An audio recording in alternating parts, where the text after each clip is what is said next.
Autopilot. Decision. I have to do it.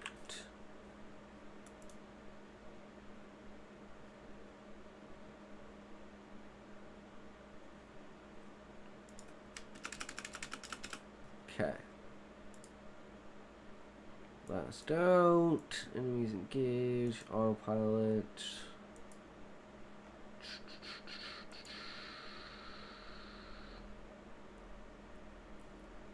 Throttle 0. Quickly moving his hand.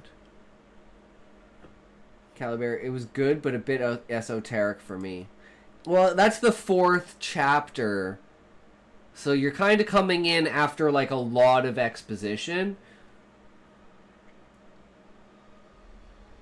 Save a group of women at the last second before they got bound and point them away from danger, then head back into the woods to find more goblins to destroy. True.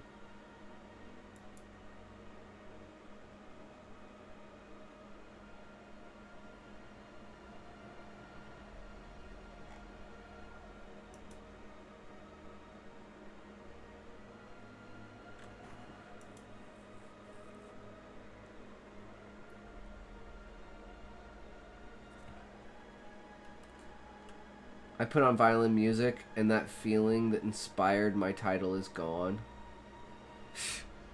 Get known as the goblin hero who destroys their own kind and saves women from them. Not bad, Sean.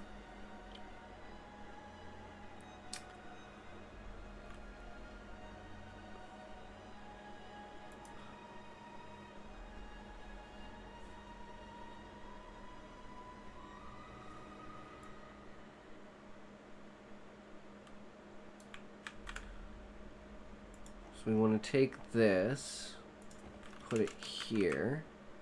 Just thinking of like gaining a new structure for how to outline this. Okay, so we're going to take this, and this is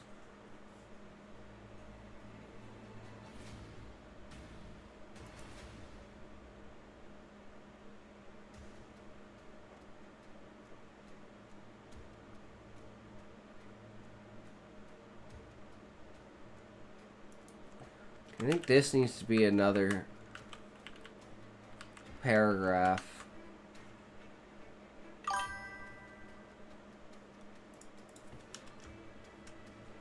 Yeah, and then this will be the split of the reaction.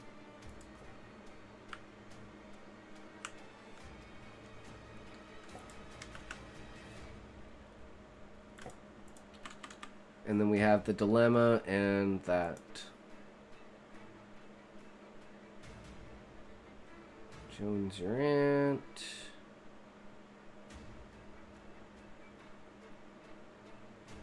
I'm just going to get rid of its size.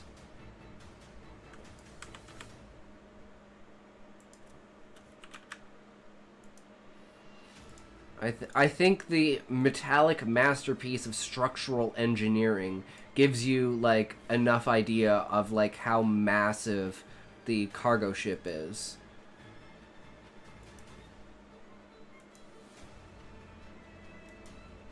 Or the cargo tanker, or whatever it is that's behind him. So he's in piloting mode.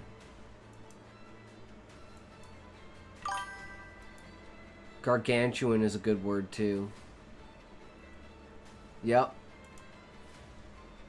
Maybe I'll use that later on for like the solar system, the trading hub, because it's literally the size of a solar system.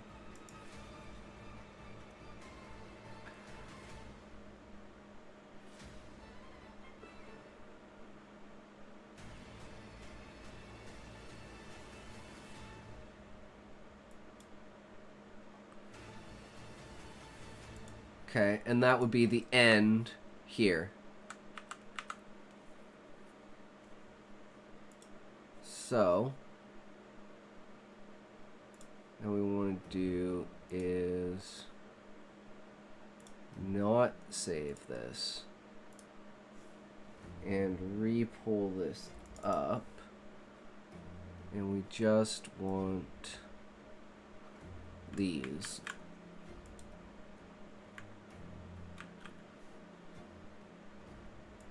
So the action in this case is going to eat.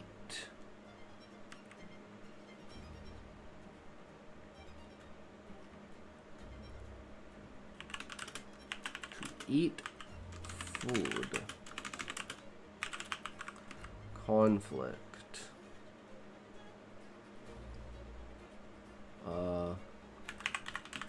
Message about uniceps. Not working.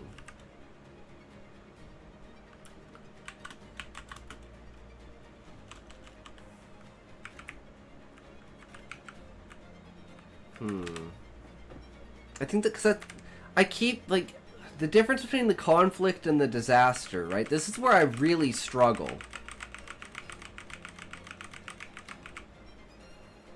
Because most of the time it feels like they're the same thing. The thing, like his goal, the thing that's stopping him from his goal is the message. But then what's the disaster? Oh, the disaster is he can't eat his food.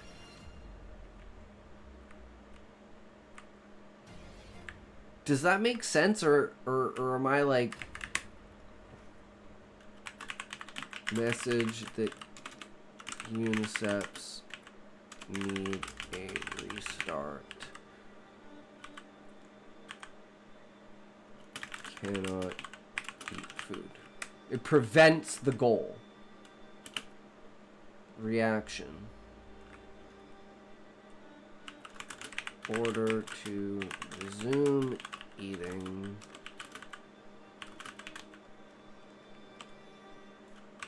Has to reset the uniceps. He is frustrated.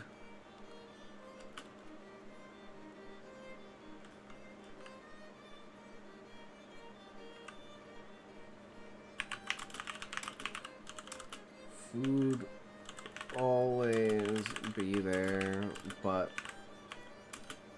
faster he fixes the uniceps, faster this haul will be over. His decision is to leave the food, fix the uniceps.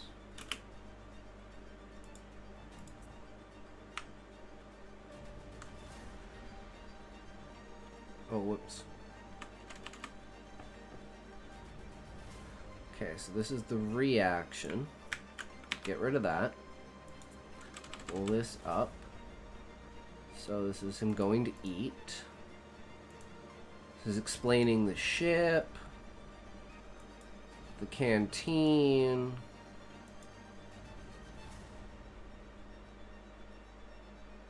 So that's all set up.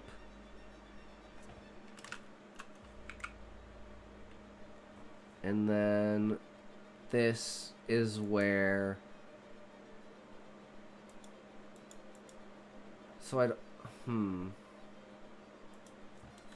call this like setup, and then this would be like the delivery. Does that make sense?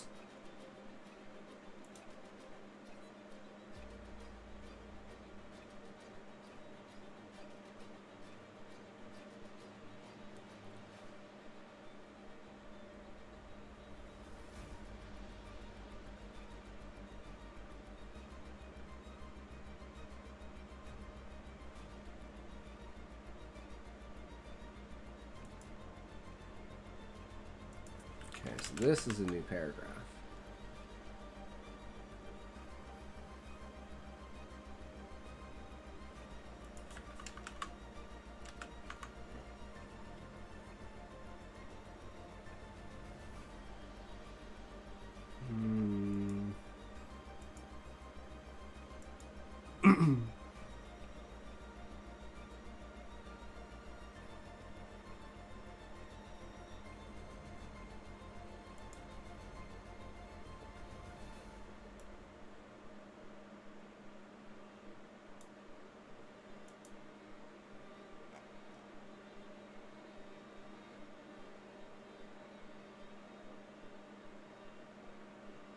Okay, I think here is the end of that, right? Because that's like...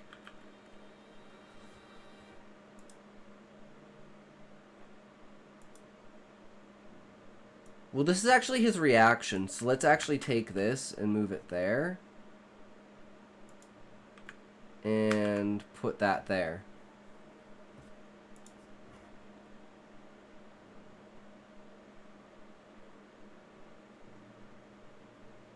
Because this is his reaction.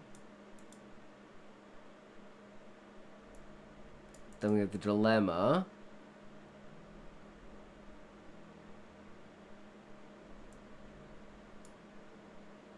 Which we don't really state.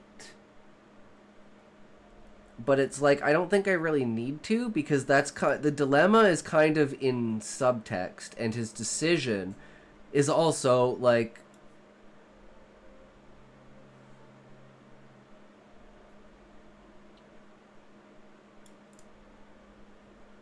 Well, I guess it's kind of all in here, right? Because he's just staring at his meal. Another sacrifice to the company.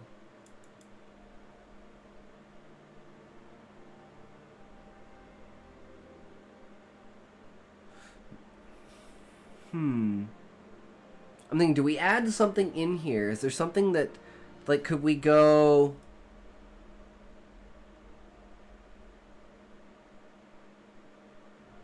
Thinking of how to, like, parentheses this so it's, like, I can tell that this is, like, the edit.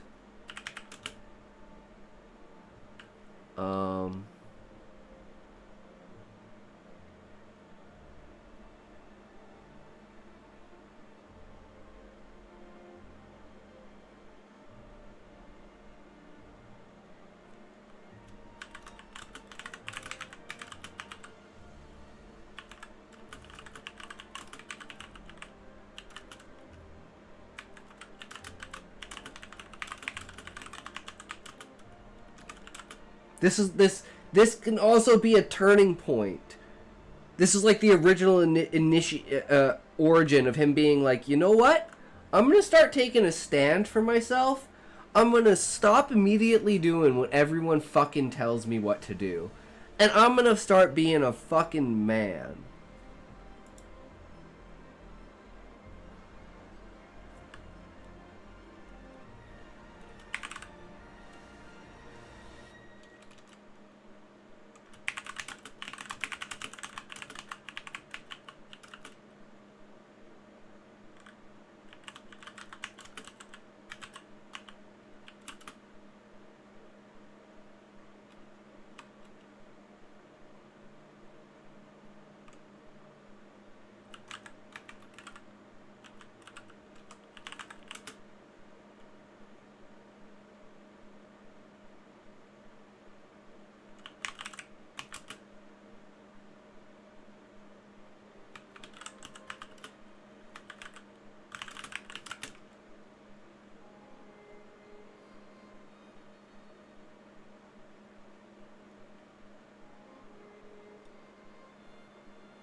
So with this, the like subtext here is that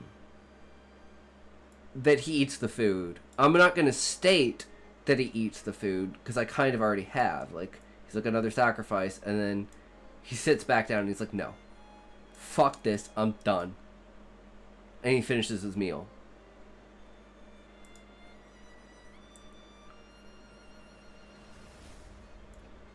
So the dilemma is eat food, then go fix, or go fix, then eat food. Eat food, then go fix.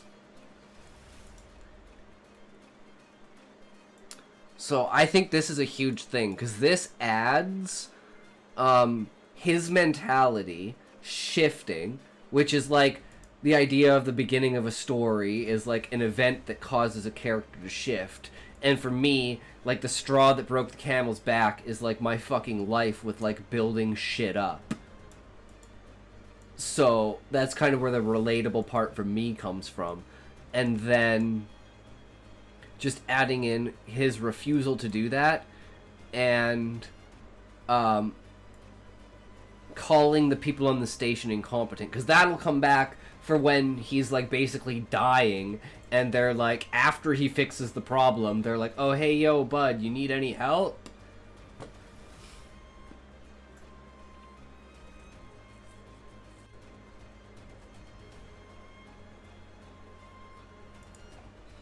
It's gonna be something like, no, he said to himself. Yeah, that should be its own sentence. This was the last straw. Those incompetent whelps could shove it.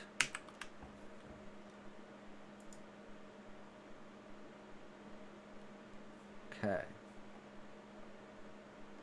And then that's the end of that section.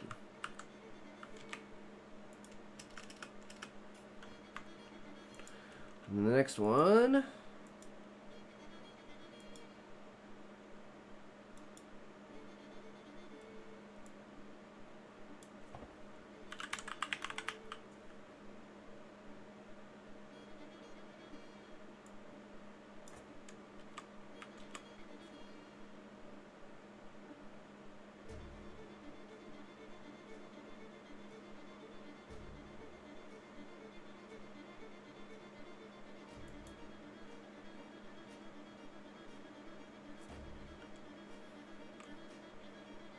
Not sure when to like use the word itself or the numbers. So I'm just gonna keep them as the numbers, but I'm gonna add like a thing in here that I'm like not sure about. Gotta make a fucking legend. That's what I gotta do. I'm literally gonna make a legend. So it's like this. Whatever's writing that equals edit.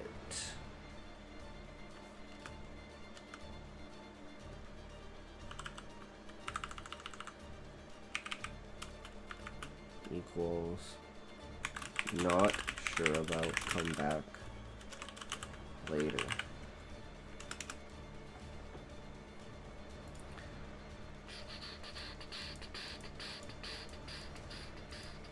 This is where I'm going to use the multiple words again.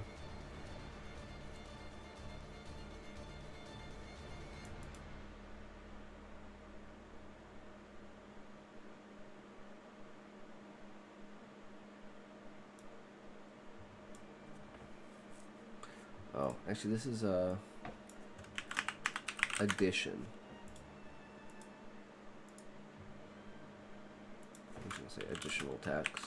Just because I know I'm going to forget what the fuck I mean by addition. I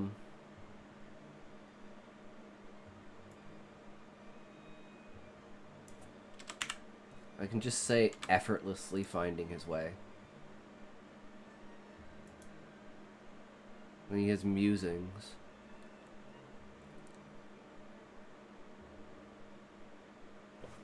So again, this is something I'm not sure about, but I think these need to be in quotations. And then here I can put like a note, like quotations, question mark.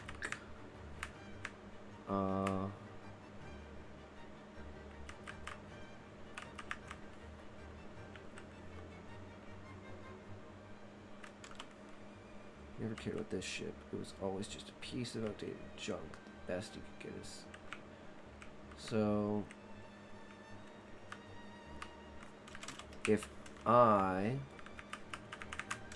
had my own ship, how long would it take me to get this familiar with it?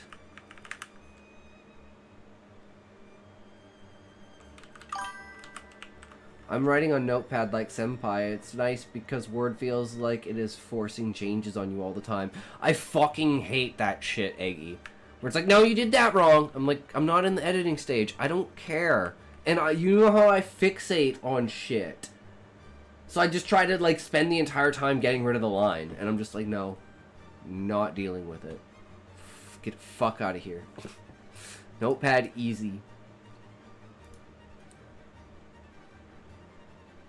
So it's like just this little like snippet into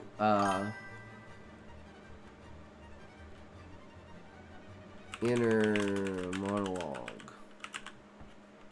I didn't realize notice it had that effect till I saw the contrast of you being on Notepad. Yeah, there are some things that are a hindrance. It's good for the editing stage, but not for just when you're throwing shit down on paper, right?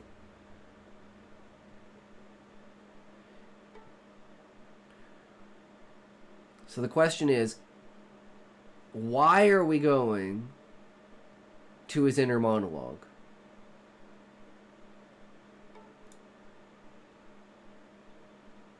Because he's changing his perspective.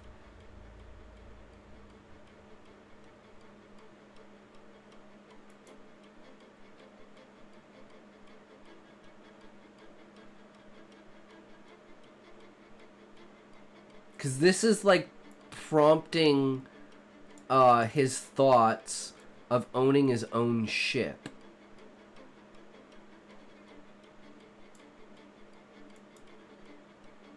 And then he wouldn't say, I never cared about this ship. It would be the narrator that says he never cared about this ship. Which I don't even think is needed here. So, like, I'm gonna kind of do a...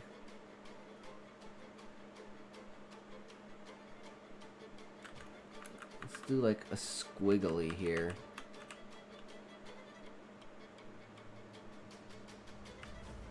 This is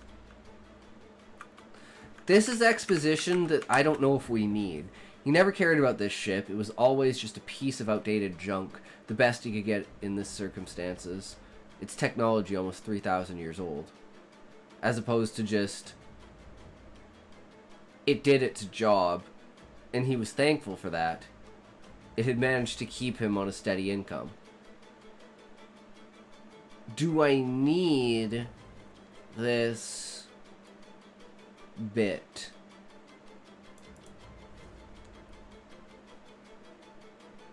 I feel like these two pieces go together. So I feel like if I get rid of one, I have to get rid of the other one.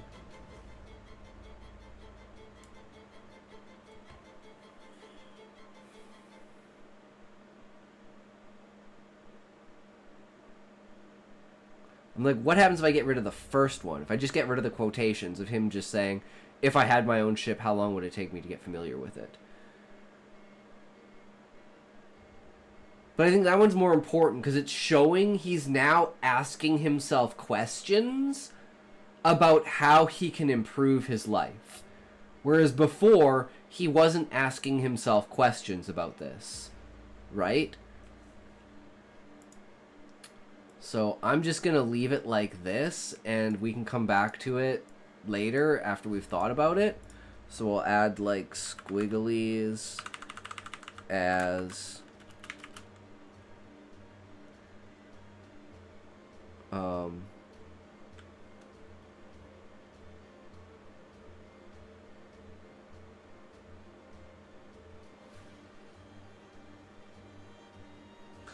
maybe we don't even need to do that. I'm like, isn't that the same as doing this?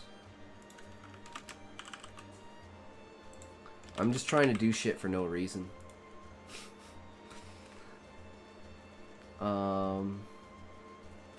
Is this needed?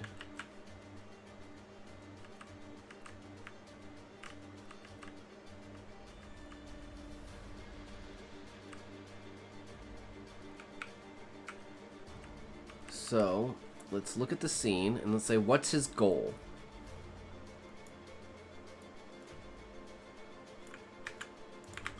Right? So, like, the action of this scene is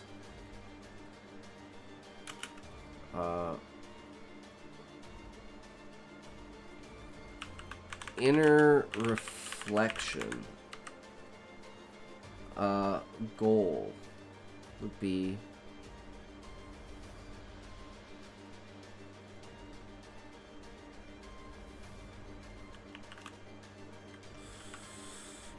to reset Uniceps. Conflict. His familiarity. This is like a contrast thing. His familiarity with the ship and his ease of movement provoke a thought in him over the struggles of not just obtaining a ship of his own, but also a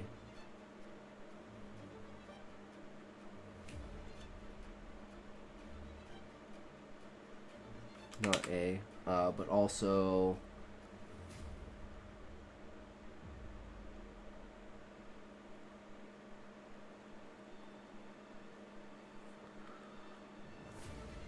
learning new technology and layouts. So we could actually add a lot to this as like an inner conflict outlay. And the disaster is the depth of things you never considered, because he was not near the point of owning his own ship, so he never thought about it.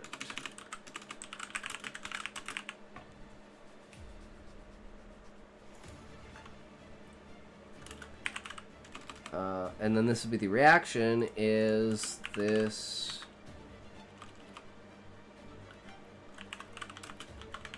scares him. Reaction. Scared to realize how little he knows and how far behind he has fallen. Dilemma. What steps can I take to revive my position? I think having this is going to be important, because this is something that pushes the story forward, right? And only having one tiny snippet of it, I don't think is enough. I think I need to fully go in depth on this inner monologue of him thinking about different ideas about new technologies and use the subtext to say what the original dialogue was. So you're much more focused and structured these days. It's crazy. You're so much more focused and structured these days. It's crazy. Thank you, Eggy. I mean, I try, man. I fucking try. And I'm sitting here, Eggy, thinking to myself, this is nothing. This is the beginning. I'm barely scratching the surface of being able to understand this. When I can wrap my head around it, I am like, the potential I see is so grand, my friend. It is, I mean, I don't like to toot my own horn, but there are two things that you should always take into account in life. And that is hope and expectation. Accelerate your hopes, temper your expectations. Always under expect, always over hope. I am hoping to shoot for the moon, to pop the fuck off, to do what needs to be done to get to the top. And before it was like crazy artistic sketching, now it feels like you're building the foundations of framework of a building.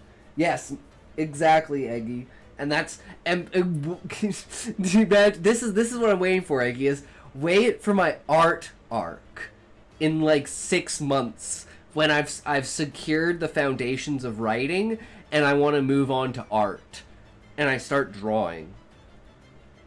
Then we're gonna be making our own fucking. We're gonna at that point, if I can actually get art down, we're making a fucking manga, dude. We're 100% making a fucking manga.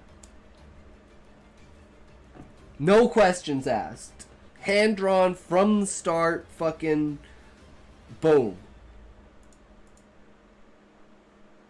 Shoot for the moon, but temper your expectations. It'll never fucking happen, but it's such a cool idea to think about. I fucking love it. But hey, never say never, right? Like I said yesterday, man, clip it. 2 years from now, let's see how the YouTube channel does, right? Same with the stream.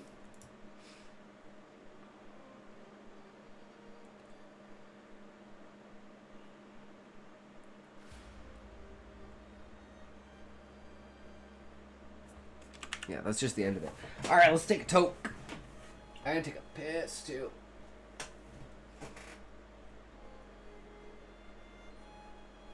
And it's like, I've already found like 3 or 4 holes that I've kind of fixed. Just in the first, like, is this the third scene? I think this is the third scene, right? So this is the third scene, and just with like a minimal inspection on it, I think we've improved it. Which is perfect. Because that's all I care about is slow, incremental improvements over time, right?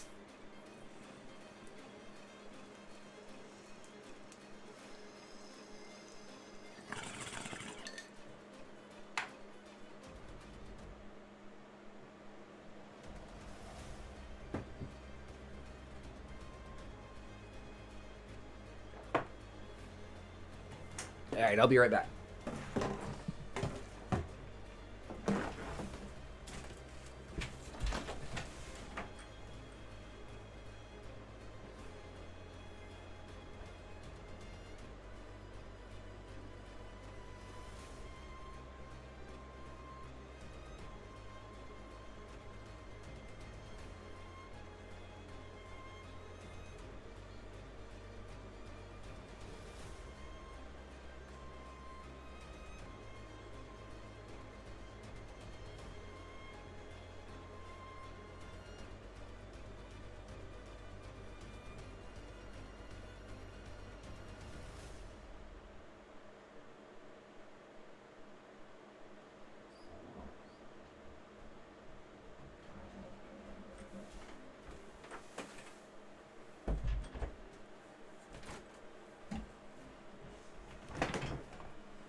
Alright.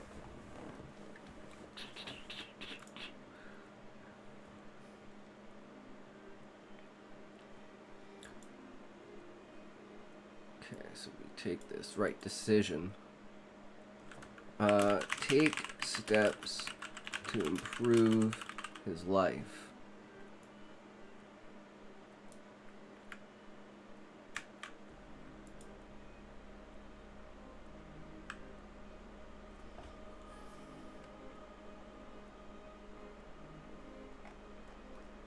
Okay, so let's take this.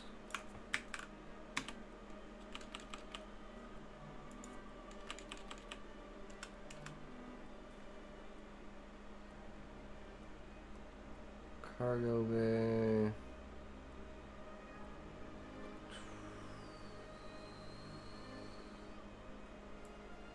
So all of this essentially is what we want to rewrite.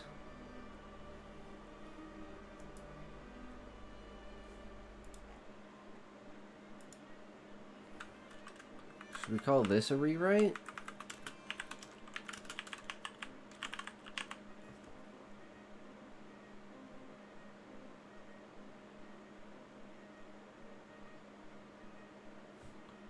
Or I guess it would be more like that, and you would have one on one side and one on the other. So it would be like that. So this would be start. This would be the middle. Whatever was on this side be the end.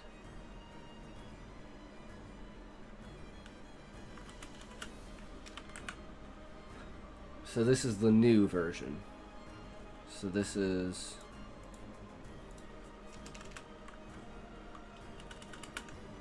old, new.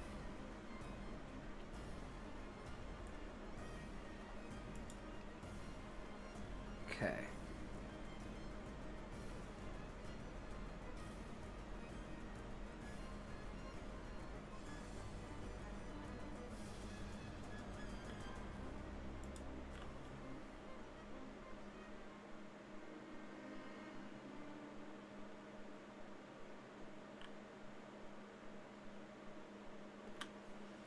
Hmm.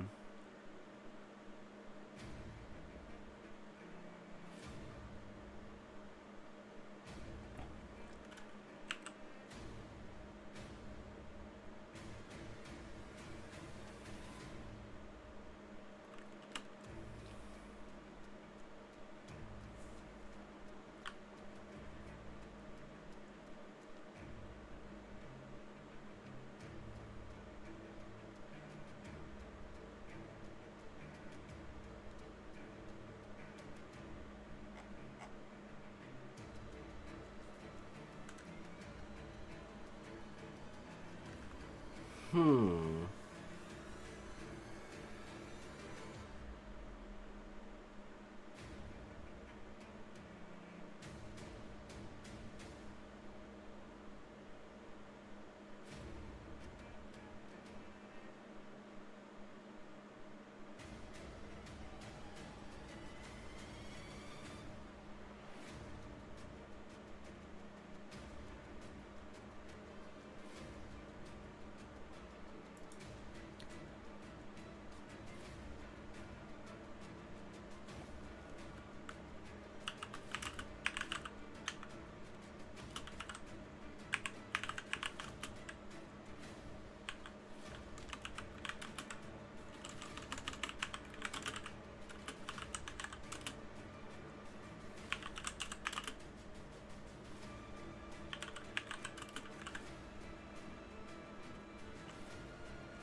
Hmm.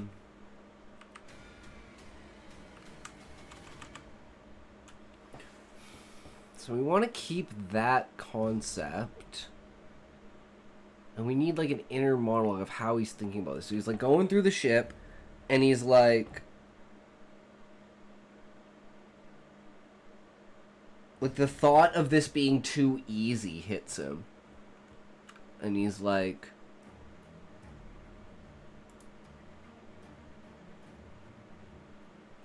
peace.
Okay, I'm gonna have to go at this monk story it is going to be a bit of a comedy, hopefully. Well, that's good to know, Eggy. Hell yeah, man. Fuck yeah. Giver! I believe in you, brother.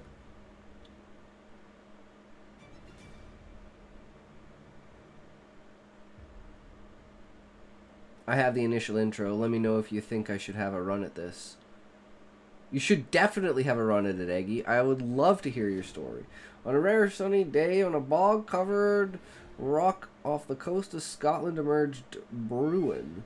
Even fresh out of the womb, Bruin was as round and heavy as the discarded milestones that made the walls of his family hut. And despite the unrelenting weather that gave other islanders the faces as if carved out of granite, he retained a soft, tubric innocence. The day of Bruin's emergence was the last sun the island would see for many years. The resulting harvest failures, driving his parents to leave him at the door of the local monastery, and so begins the misadventures of Brother Bruin. Oh, I love it, Eggy. I'm terrible at reading things for the first time, but you know, I fucking love it.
Feels cringe writing, to be honest. Did you ever get the cringe feeling?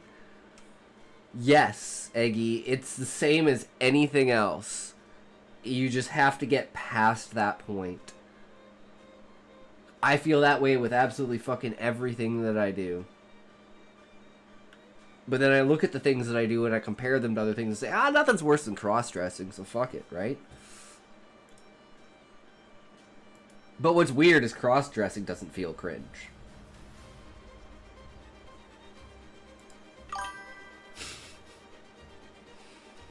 It doesn't feel like... I wouldn't say it feels natural, because it's like sure, like wearing the clothes feels nice and stuff like that, but it's more like it's just nice, probably because cross-dressing feels authentically you. It's just yeah, and it's not even the makeup or anything like that either. It's just like a presentation of self, right? I feel pretty. Fuck it. Okay, so this is like...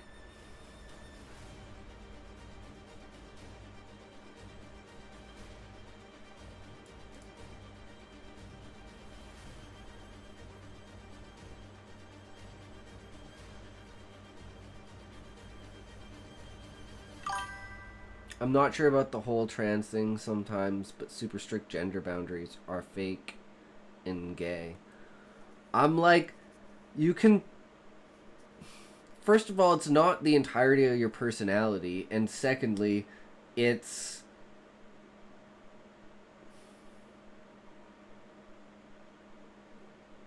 how do you say this? It's something I find is pushed because of an agenda, not because of like actual reality, which is the biggest problem, right? It's the wait, maybe I can find it. South Park did it.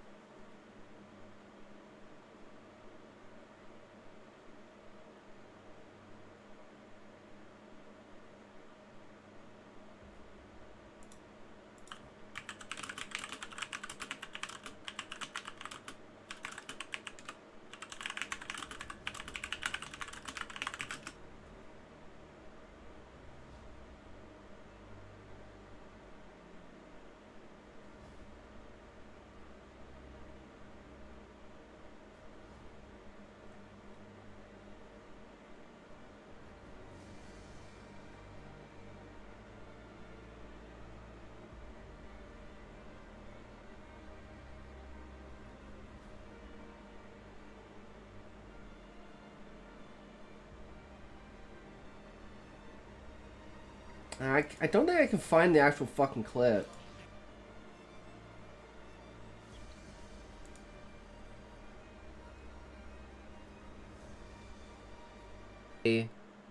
An airplane, right? It's not like you want the baby to cry on the airplane. It's not like you're not angry and upset and like, you know, want to do something about it. It's the fact that you don't do anything about it. That's, and you like ignore it because it's in a situation where it's like, oh, you can't do anything about it. I have an idea for the book cover. Ooh, go ahead, Callie. But yeah, I believe that's the episode where Mr. Garrison shoves, or what is it? So it's Paris Hilton shoves a pineapple up her vag, and then Mr. Slave shoves Paris Hilton up his ass. And before that was Lemmywinks, and then it's like the Adventures of Lemmywinks. And now it's the Adventures of Paris Hilton going through his ass.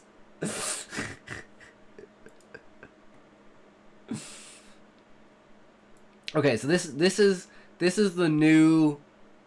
Okay, first of all, let's say this is the old one. If I had my own ship, how long would it take me to get this familiar with it? He never cared about this ship. It was always just a piece of outdated junk. The best he could get in his circumstances. It's technology almost 3,000 years old. And then the new one is, this outdated piece of junk needs to be dry docked for eternity. His inner thoughts peeling their way in. I will never be as friendly with anyone, but I know they will treat me better than her. The troublesome relationship having left him an echo of his former self. It did its job, and he was thankful for that. It had managed to keep him on a steady income. I found these figurines of faces covering their eyes, ears, lips, and another of a musical conductor. Ooh, nice.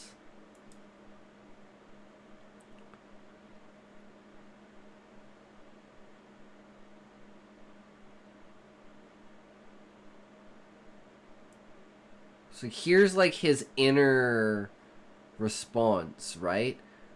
So this is like step one.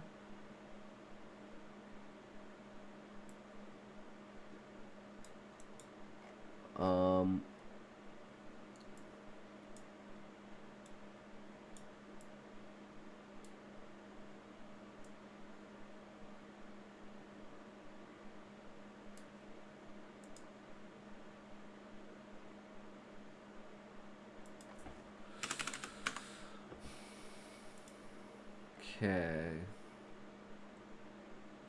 So let's separate this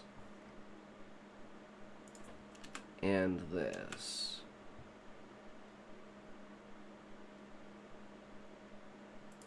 And this. And then that just makes it easier to come back next time and see, like, what we want with it.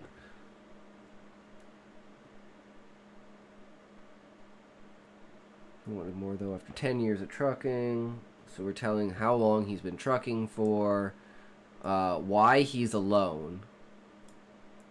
But does it say how he feels about being alone? Yeah, he's kind of lonely now. So this is another reason why he wants to find people, is he's kind of lonely.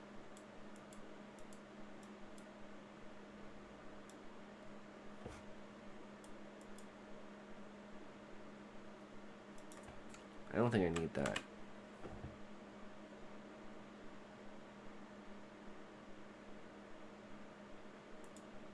And this is like an implication of time. That he's been basically wasting his time and wasting away.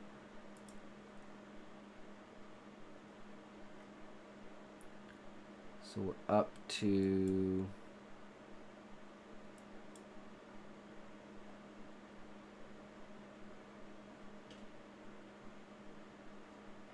his reaction to these thoughts is being lonely.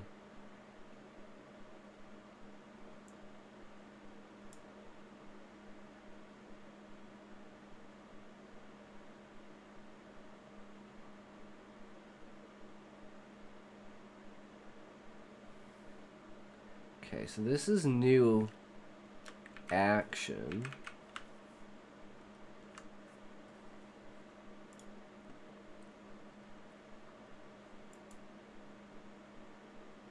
So I think this is his response.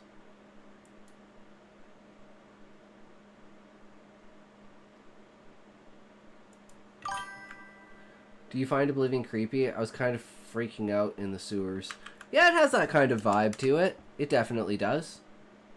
Trying to snipe things with fireballs. Yeah.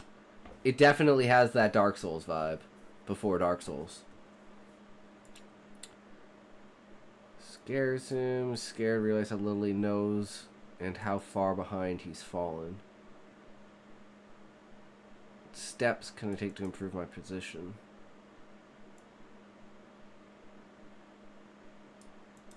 So this entire scene I need to basically rewrite to add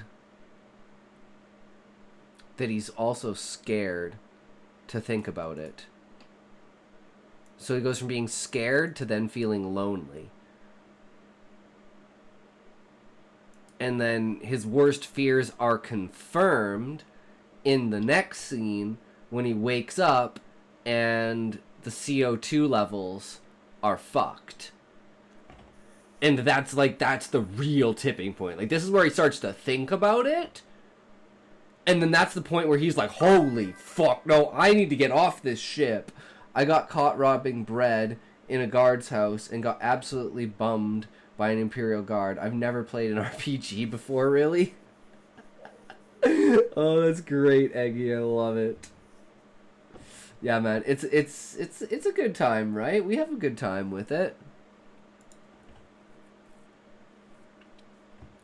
Okay, so he's scared to realize how little he knows.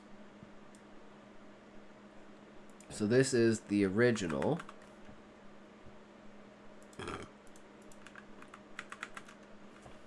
And we're writing this, which would be either a replacement or a mix of.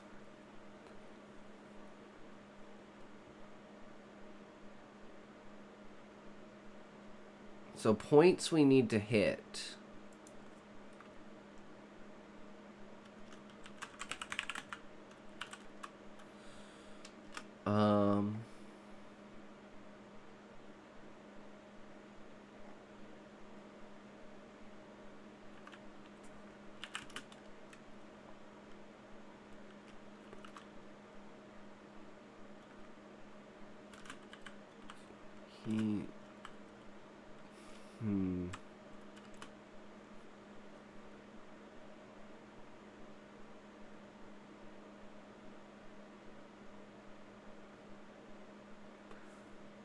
Oops, I forgot to turn this back on. Or is this just so quiet? There's something there. There it goes. Talks, I got another title. Alright, Callie, go for it.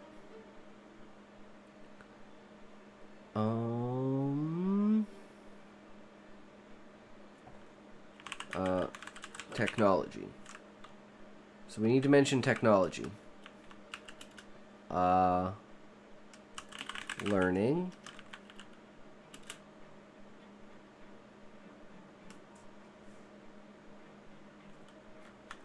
Scared.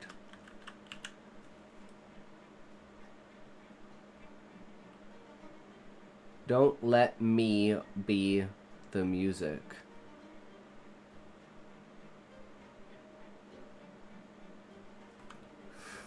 The first one actually goes really hard, Callie, if you know what the story is about.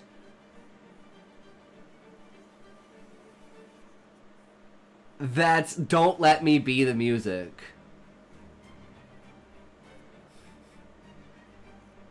I think you could even shorten that, Callie, to just be the music. What is the genre? There's a risk of them being a bit like the middle-aged woman goonslop titles I get on Kindle.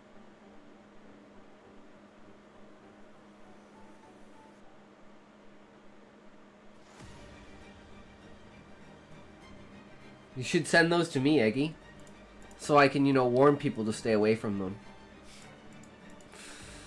Learning, technology, scared.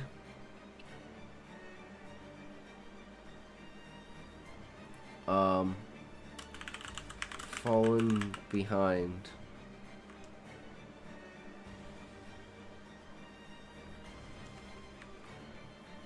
Fallen / left behind.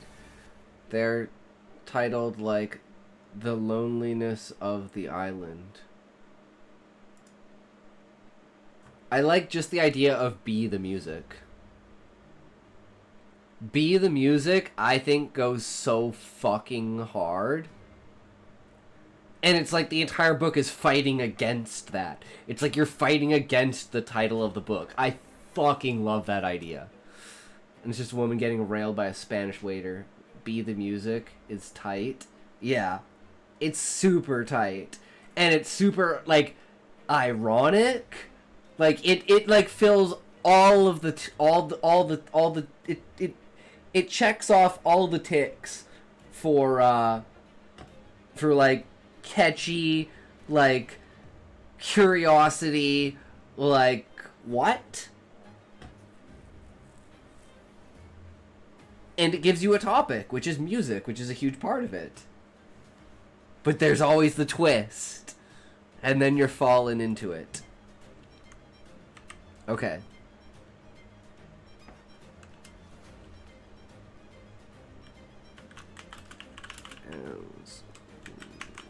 Centuries. Wait, did we say that here? More than 10 years. Yeah, okay, so we said the centuries. So, as the centuries had passed, with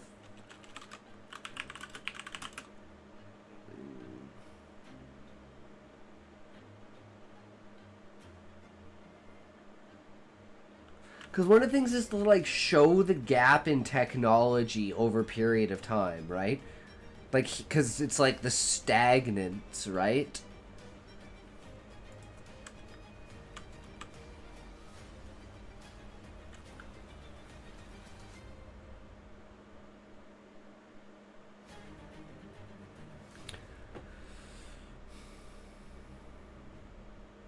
And it's like the entire idea of this is supposed to be while he's going through all the ports and everything. He's just kind of mindlessly going through and he's just thinking to himself random stuff. So it's like trying to put myself in that mindset of like adding these things to it as he's like looking around at this like old piece of technology, thinking about like maybe a station that he's been to, like where, oh, that's a good thing, is like where it all began.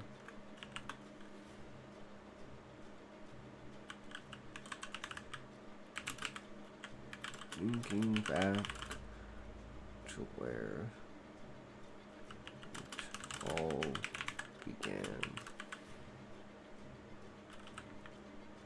This contract for Unihall.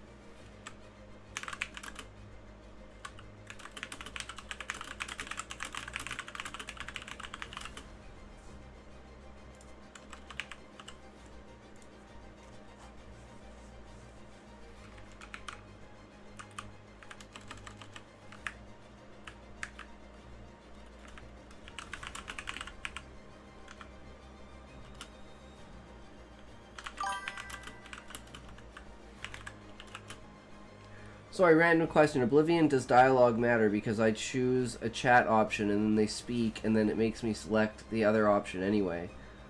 I'm not sure, Aggie. I think for certain things, like you can do things that make NPCs just automatically hostile to you and try to kill you. So in that case, but if they're like a major NPC, then you can't really do that. But dialogue options are more, I believe, there for exposition and like to give you hints towards stuff. Not quite sure how much of it is tempered towards actual changing of the story interaction. That was more of like a Skyrim thing than I think it was Oblivion. It's probably still in there, just probably not to a large extent, right?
Cool, thanks for the explanation. Yeah, no worries. Now I'm wondering if I should just take this and add it to the beginning of this and still keep this.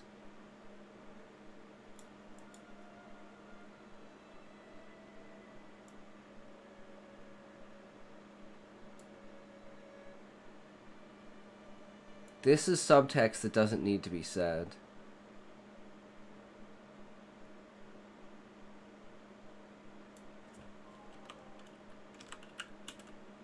Okay, we need to be scared. And then fallen and left behind is this. We can still keep this. But we're just going to add this little bit of context here for this. You had uncertainty during the stream yesterday. I would say maybe people felt jealous they weren't playing along too or something. but mostly I would say it's a good sign. You had like 10 people in the stream. Yeah, we were doing pretty good. I mean, it is what it is, right? They'll come in, they'll pop out. What matters at the end of the day is making an impression on someone that, you know, it's like, okay, the first time they come in for a minute. The second time they come in for 5 minutes. The next time they come in for 10 minutes. Then they come in for half an hour. Then they come in for an hour. And then they're a full-time viewer. And a good sign they were trying to get your attention, even with negative comments. Yeah. True.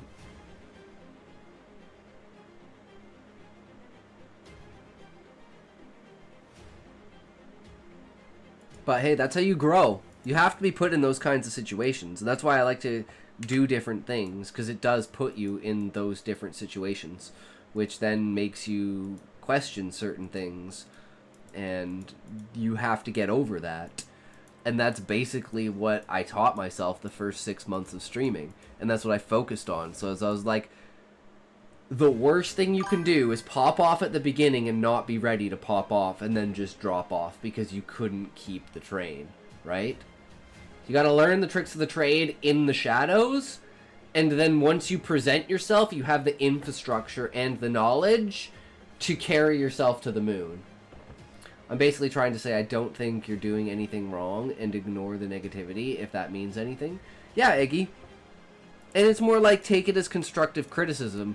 Can you break this down to constructive criticism? Meaning, did they say something that I could change what I do? But instead, I looked at it and I said, there are people that aren't going to like certain types of content. And that's just as simple as it is. There's just people, and I do a lot of different content, so and that's the first time in my head where it's been, I've disagreed with what I think the viewer should do. And then I sat myself down in my head and said, Scott, you're a fucking privileged ass piece of shit fucking streamer. Shut the fuck up. And I was like, oh, yeah, you're right. I'm being a little fucking bitch. Sorry about that. I do what I want. I ain't no audience capture. Fuck. Clip it. Yep, if you try to please everyone, you'll please no one. Exactly. Please yourself first, and those who enjoy it will follow. Right? Be yourself, and those who enjoy it will, like Sean said, if you're having fun, it'll come through, and that will keep people, regardless of the content. Exactly, right? It's like, that's how I can retain viewers while I'm playing Oblivion, even though my main content is writing content. And most of the time I'm running around like a chicken with my head cut off, right? So it's like certain sections of the stream I expect to have different ratios of viewers, right? Where my reacts probably have the most, the writing section probably has mid, the reading section probably has like just under the react section, and then the gaming section has the lowest. But I want to have that like 4 steps of the stream, right?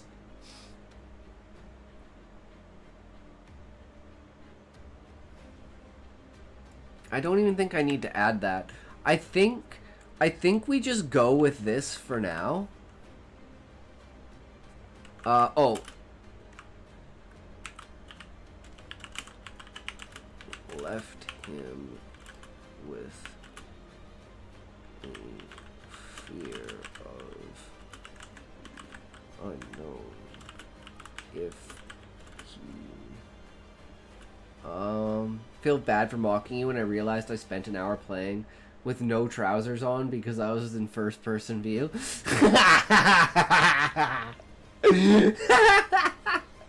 True, Eggy. Don't feel bad for mocking me. I am bad at video games. I don't claim to be good at video games. I'm fucking retarded. I get lost. Like, my main story is, if you've ever played BioShock, at the beginning, like, 10 minutes, 15 minutes into playing, like, the first BioShock, there's, like, a scene where there's, like, a screen or like a window, right? And you're looking in, and it's like a mad scientist like performing experiments, and then there's three bodies up on the wall or like on the roof on crosses that are like lighting up. And I'm sitting there like staring down in the bottom corner wondering what the fuck is this dude talking about? Well, my friend's like the bodies on the crosses. I'm like, crosses, bodies? What the fuck are you talking? And he literally had to walk up to the screen, point at the screen, and say here. And I was like, oh, up there. I wasn't looking up there. Fucking retarded. At that point, I was like, hey, you play the video games, bro? I'm just gonna watch. Fuck me. Oh.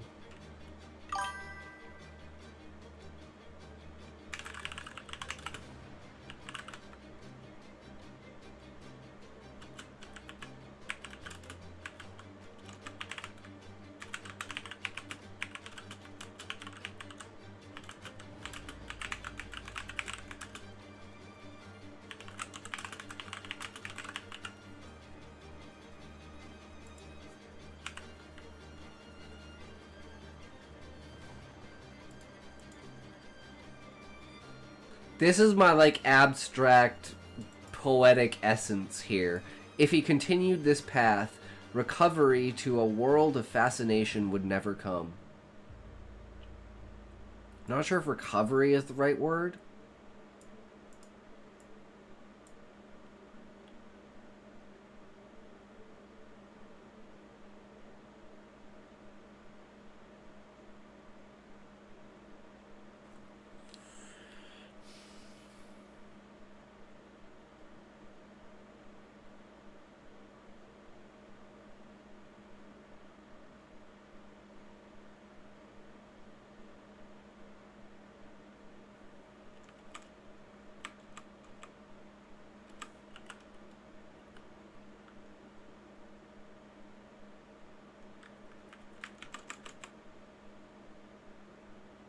Again, just try and keep the subtext. If he continued, which is what we're talking about, is him, like, being, fear of the unknown.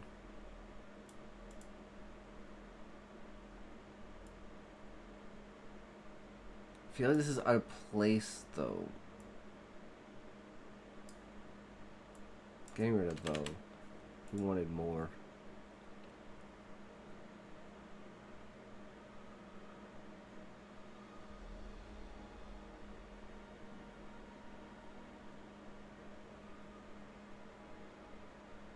I'm just trying to connect this, which it doesn't connect in anywhere to this. It kind of just goes back to... Is it okay to use an object I bought in a book cover? I don't understand, Callie.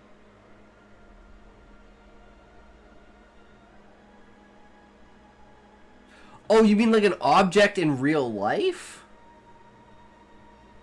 On a book cover. Is that what you're saying?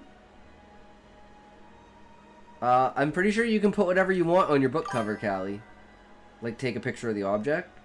Yeah, like I said, dude, Callie, your cover would go so hard as just a full body X-ray. Like, straight up, just the black and white X-ray. Just fucking crop out the fucking skeleton with, like, the wavy bits on the side. That shit will go so fucking hard, dude. Yeah, as long as it's not got Mickey Mouse on it or something, lol. No, just, like, straight up. Just, like,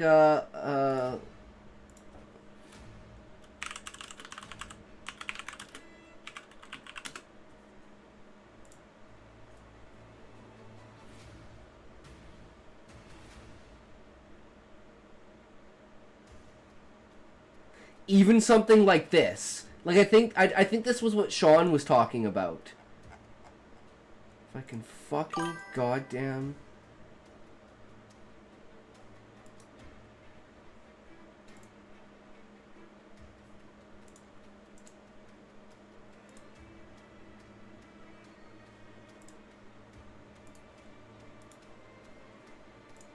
Does this work?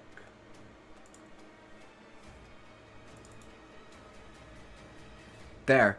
Dude, that would go so hard. Just that? And that would be the book cover. And then it'd be like, be the music. And it'd be in like kind of like handwriting, kind of thick, bold, like almost like it's scribed in blood with like a paintbrush. It's like, fuck, that would go so hard. That would go so hard as a cover. It just completely builds interest, and you're like, wait, what? Yeah, like literally, like get your ribs or something like that. Like, that would go so fucking hard. I'd instantly fucking pick that up. That's buy on site shit right there.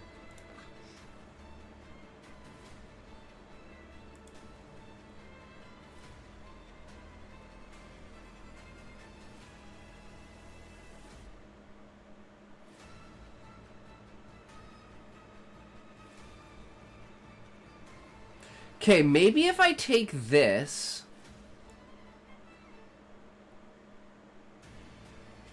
and I move it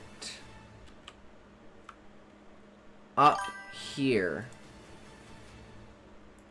and we're gonna place it here. And when if you continue, so we're gonna take this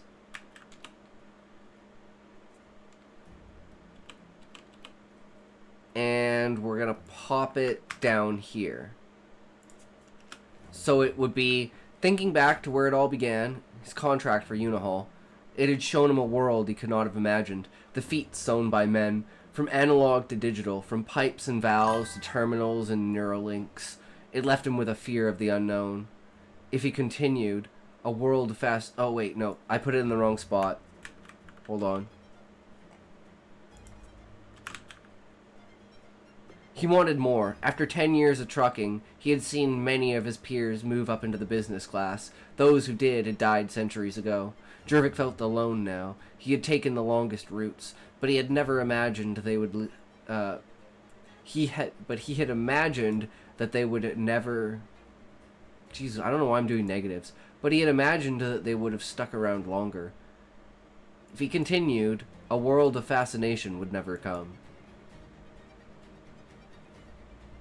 Now it fits, right? Because it's like, he felt alone, he's taking the longest routes, and this is what he's continuing.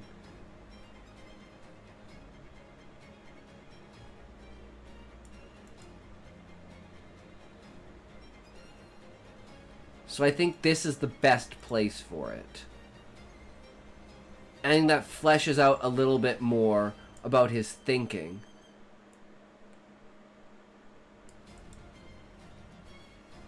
And about, like, the scale of technology. Should I get, like, just a stock photo, since I was told, you know, the radiation plus price wouldn't be worth it? I mean, honestly, Callie, I think the lore of the author went through that to put their own ribcage on the book is fucking dedication. I think that is actually like a really good selling point. So it's up to you, but I think it won't have any effect on like selling the book, right? But it's a fucking awesome lore that someone who like loves your writing and loves you as an author is something that like you could literally get fucking merchandise. You could literally get merchandise for that shit. Where it's like you have all the different x-rays of your x-ray, like of your x-rays of your body, right?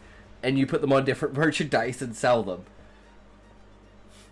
Like, merchandise is like, if you can turn your product somehow into merchandise, you have won. If you sell the product, you will sell the merchandise. That is a fact. So I could imagine, like, people thinking of Gawain as, like, fucking Jack Skellington. And,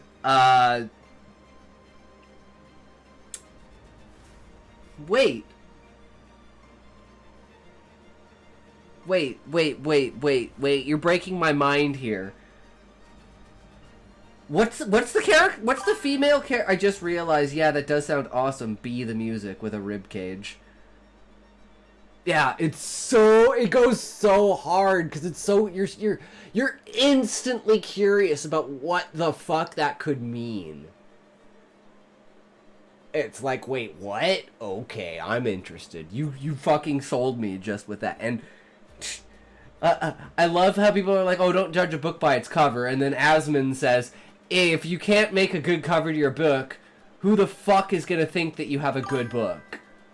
Gotta go to the market, lol. Thanks for another great stream, bro. Good luck, and I'll watch your Oblivion on VOD. Alright, sounds good, Eggy. Yeah, because we're probably heading into the Oblivion territory about now. I think we've done a decent amount of editing for, like, one day. We've got a legend for how we do it. We've got an initial construct of what to do. We're rewriting and adding and changing and fleshing out certain scenes to give them more context and more meaning for why the scene is there. And then we can come back to this and just, like, we're going to rewrite basically the entire thing. But we want to make sure that we have every point to go along with it, right? And that's pretty... Like, how much did we do? Of the 59, we did...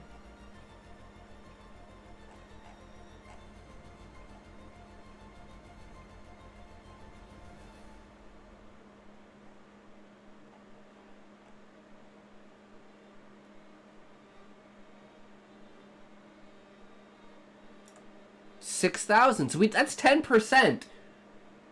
That's 10%, just boom, off the bat, easy, good to go. First edit for that done.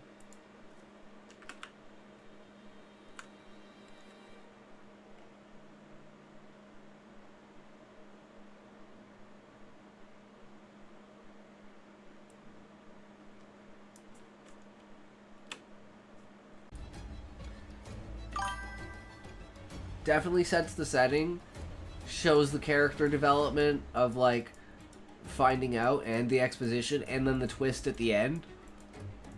The only thing I will say is, like, mentioning the bamboo 3 times. Maybe only mention the bamboo once and mention some other aspect, unless the bamboo is important.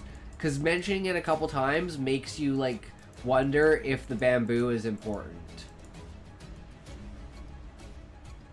But if it is important, like in the next chapter, then keep it. If it's not important, then like only mention it once and then use the other ones to say something else. Oh yes, there's some other issues as well. I just added the first half of a couple of hours ago. Yeah, no worries, all good. Just trying to give my opinion out, right? Alright, well now we are on to editing for Cryogen.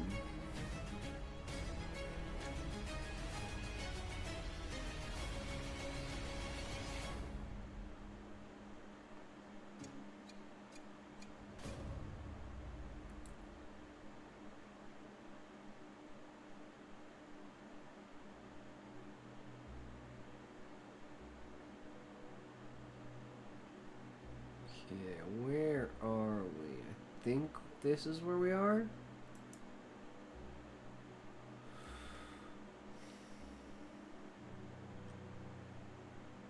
There's something else I wanted to change that I can't remember. It's from the very beginning. It was the autopilot scene.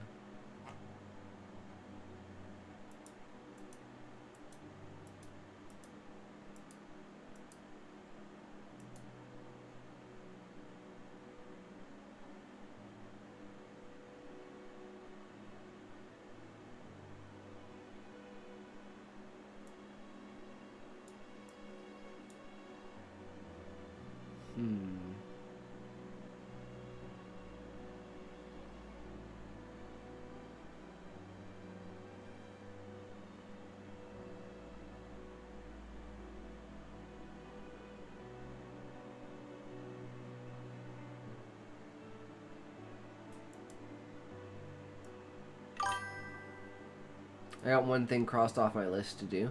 To-do list. Hell yeah, that's what it's all about, book.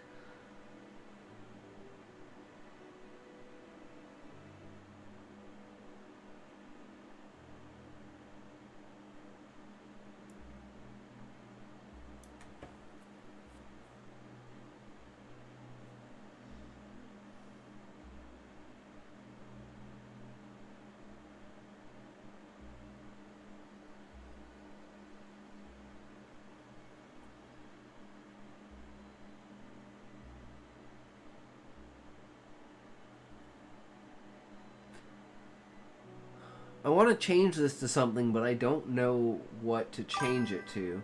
I think I need to work on my other story for a bit, give my brain a rest from the weight of red silk. Always good to do multiple things.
This is my new idea. An ecological fantasy with elemental dragons. Ooh, that sounds cool, book.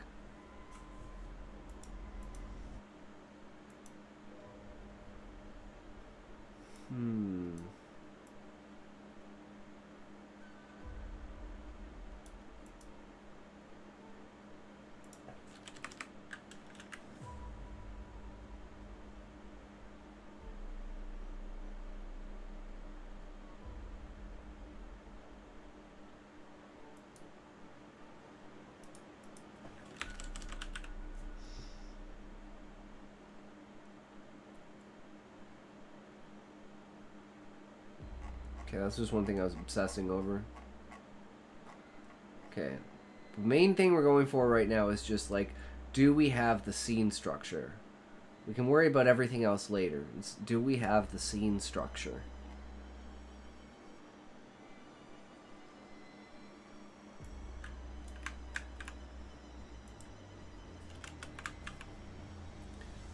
And what was our decision? Take steps to improve his life.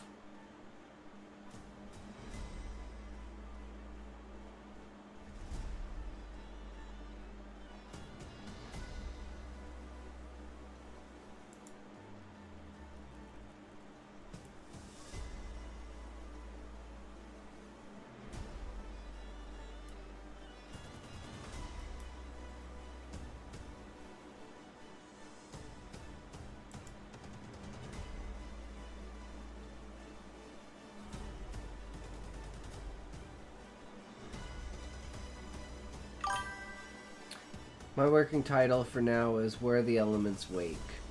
Oh, that's a good title, book. I love it. It's very evocative.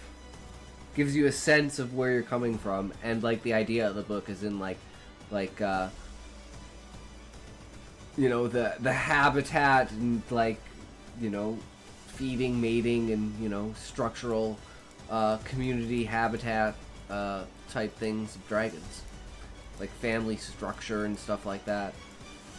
All the good things that you need to know if you're studying a species.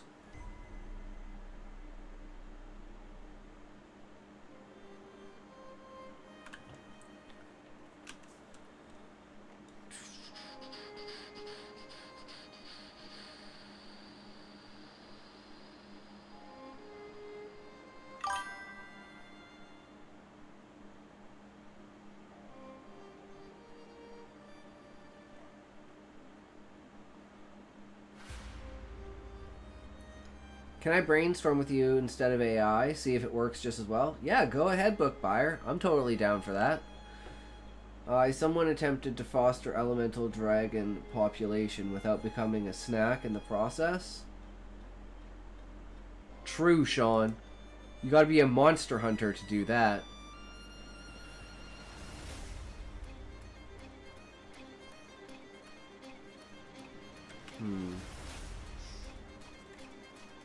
So this is where we're really struggling. But fictional world, human versus nature. They are the source of power in the world, human and dragon.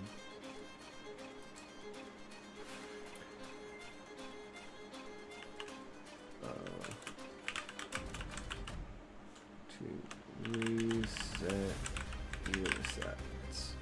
I think these need to be like reversed. So whatever this is. Well, now he's going to finish. Okay, no, never mind. That's just finishing the goal of the first one to reset the uniceps. So this is all actually part of this. Because it's originally getting rid of the original goal. Reset, stretched case, cargo, tired, rest, data terminal, looking through the files, inspect the future routes.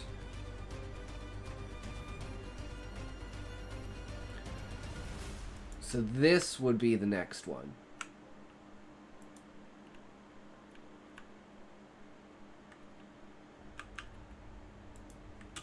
Action is investment.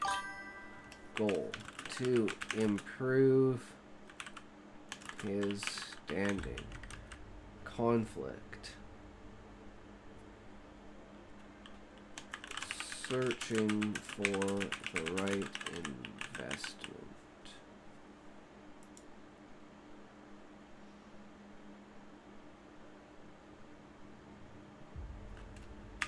Found investment, but it's old.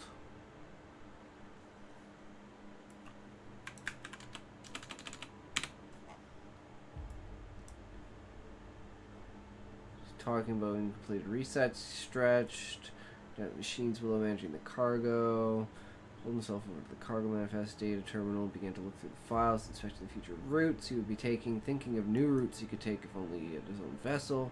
First struggle will be learning a new stylish ship. Figure out the opportunity, size with no consequence, blinking behind. Okay, no, he just goes to bed.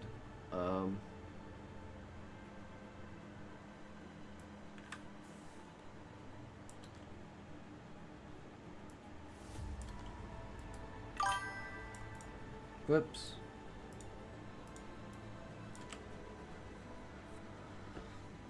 Like dragons are in decline, and some brave soul is attempting to increase their reproduction without becoming a snaky snack.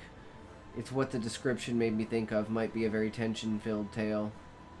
Not quite. The first half is right, but it's about a girl and a baby dragon bonding. Ah. Nice. Oh, I almost forgot to mention something. What, Sean?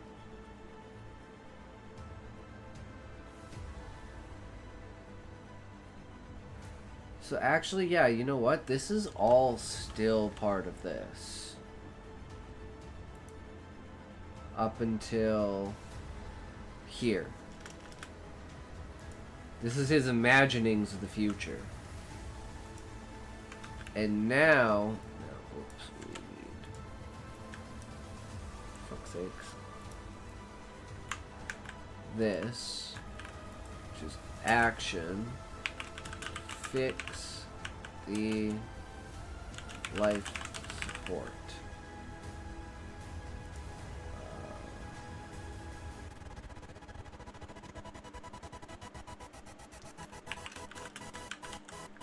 So the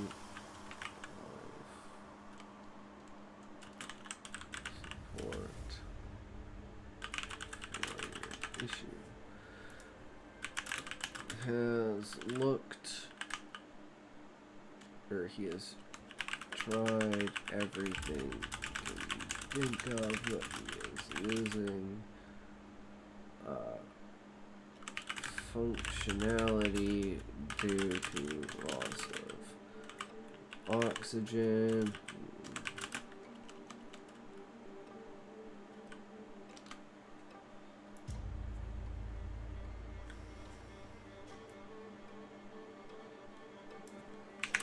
He is losing functionality due to loss of oxygen. Disaster. Can't think of what to do.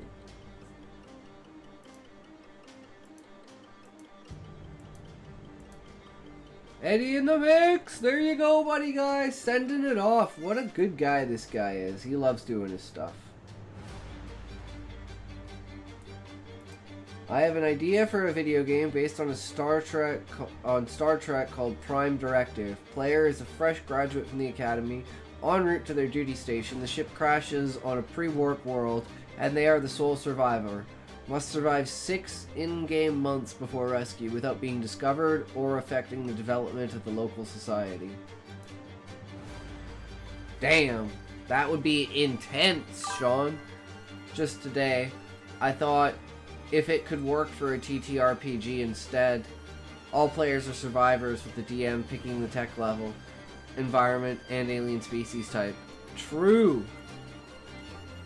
And what kind of, like, what successfully works on the ship of technology that they have available to them in order to facilitate them hiding.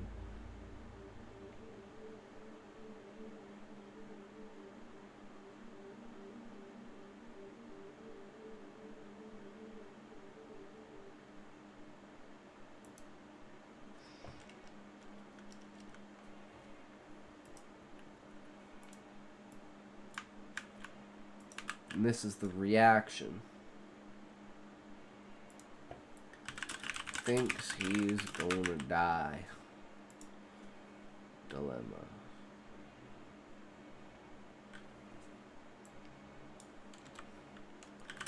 Well,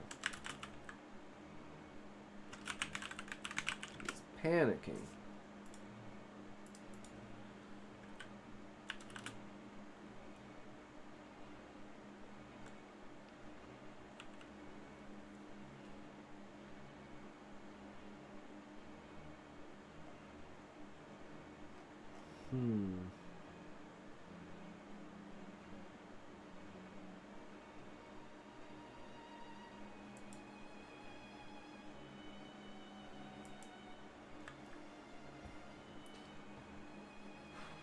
How do we word the dilemma?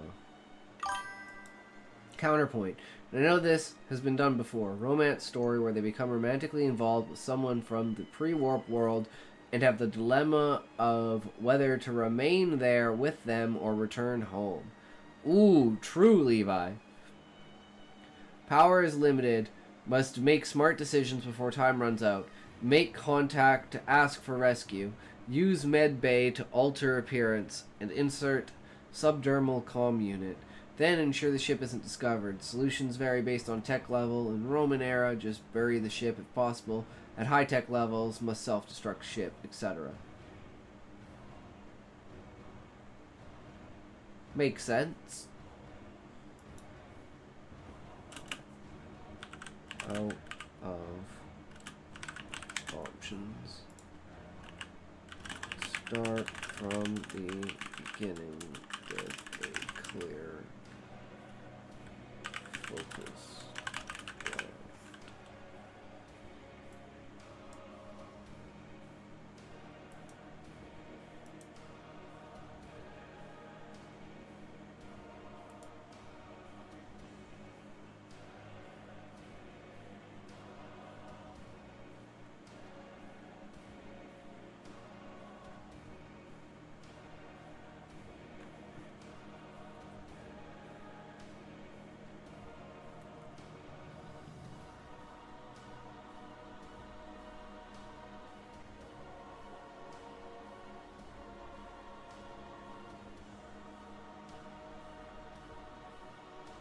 I think this is where we end it.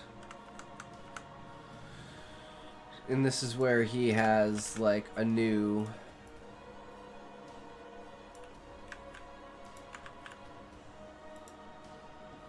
goal, conflict, disaster.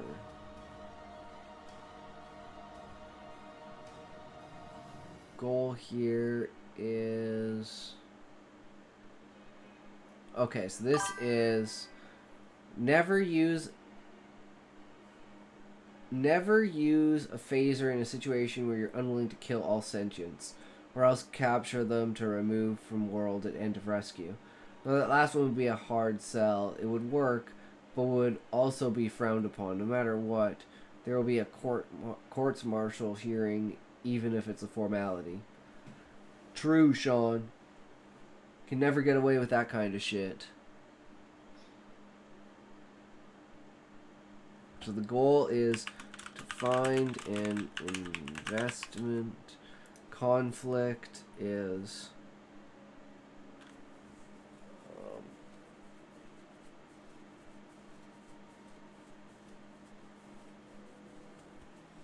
what did we say the conflict was?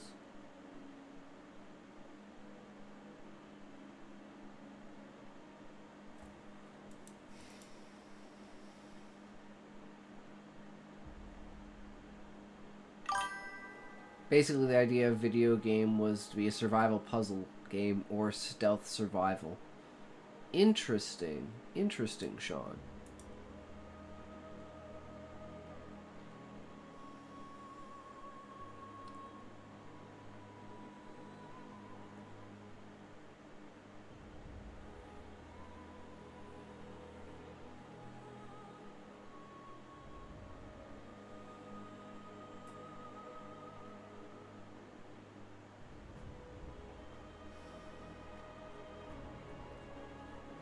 Input time has certain time.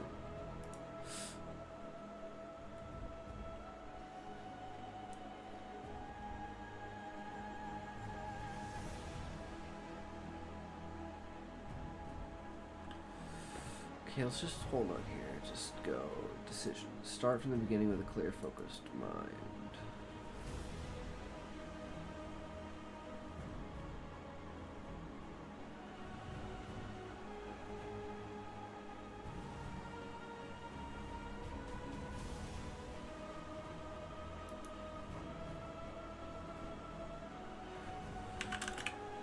Finds the Stargate tech, but it's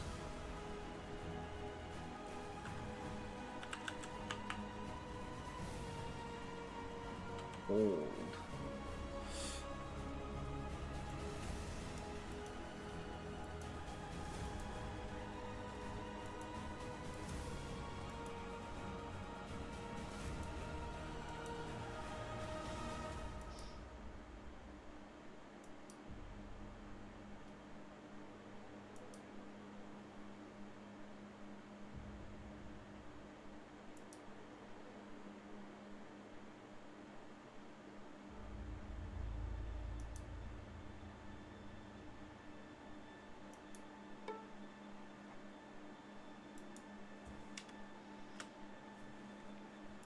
Okay, and then this should be the reaction,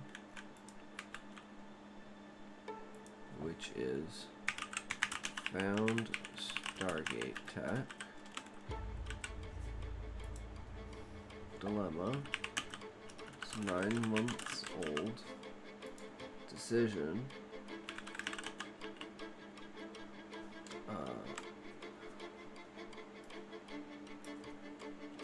Actually, how do we say this?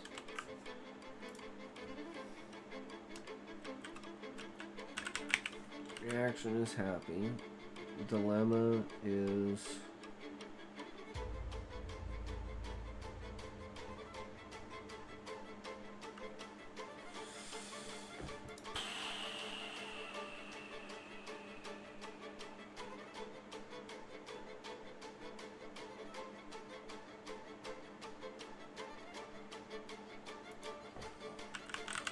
People didn't see its war decision.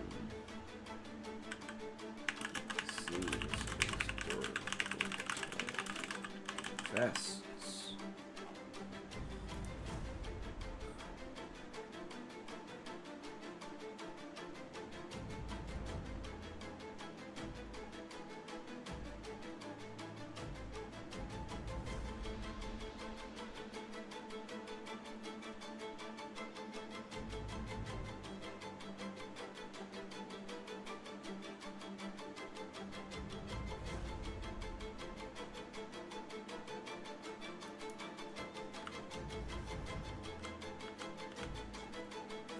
Okay, then we got another action reaction.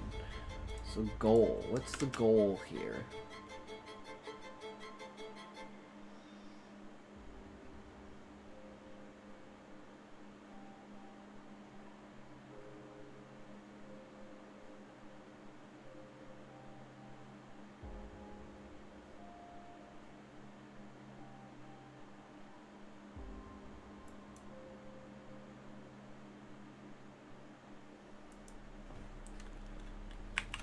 To pass time with Halls. Conflict.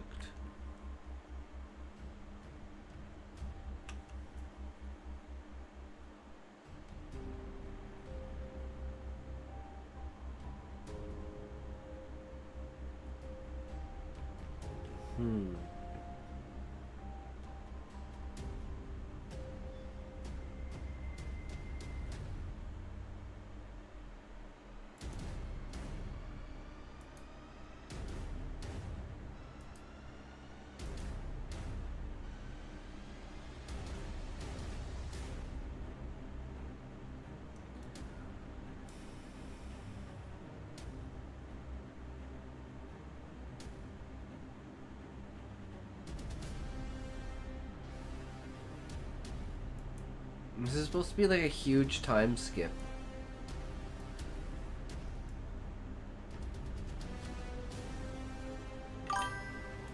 An idea for a new Star Trek Series 2 taking place sometime after TNG, aboard the USS Serac, named after Spock's father, in honor of his service as an ambassador, and as such it would be an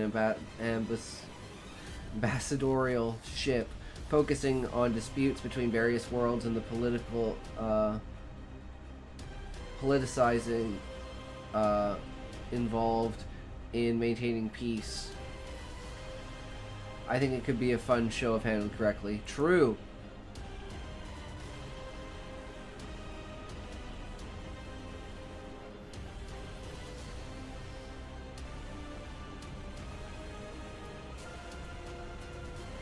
So, it's actually to buy his own ship.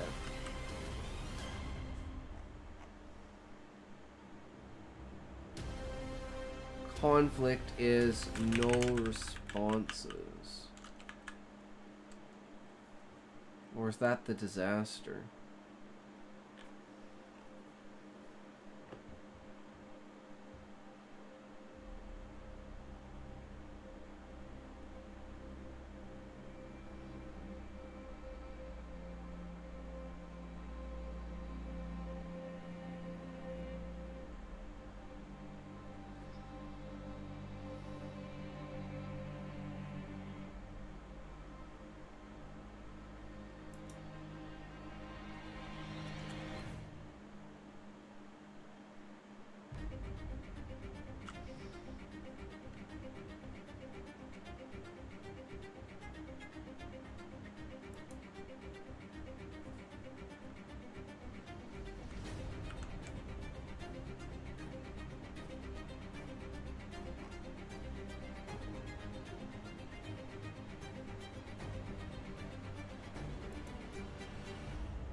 Oh wait, this is all under the same one, right? Because we're still looking for disaster. With no responses, what's after no responses? The way the public looks at it?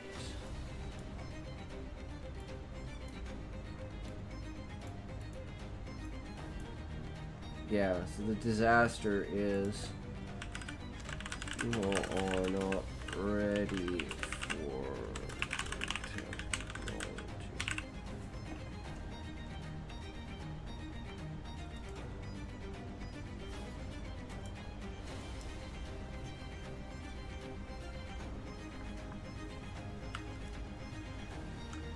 Wait.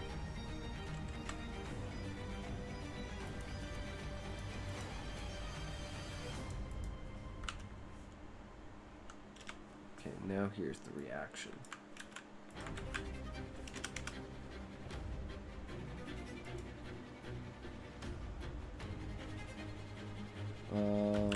Pity.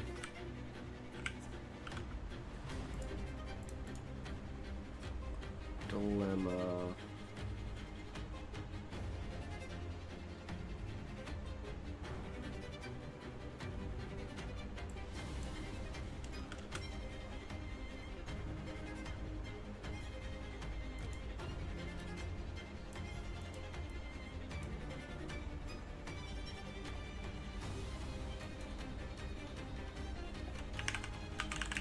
Went on his path.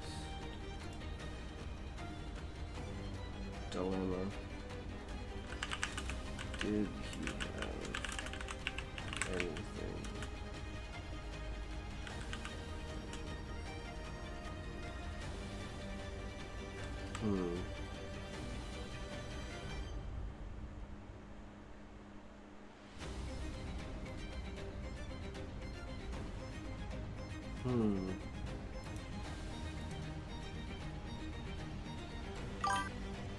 Another stream with sax and violence tonight, since Gandalf appeared multiple times in the React video. True!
Okay, this is where we gotta add in like an entirely new scene.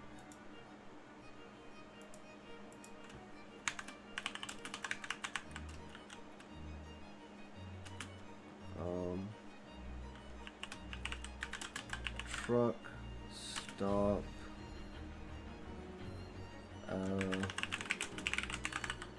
Meeting grounds.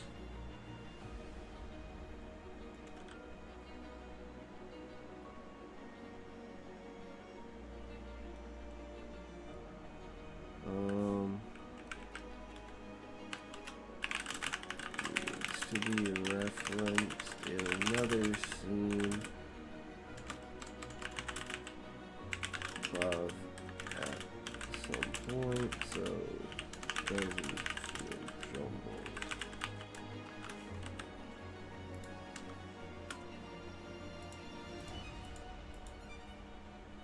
Truck stop meeting grounds. Discuss with other truckers progress of the time. This is exposition for how truckers and station management keep these standards across millennia.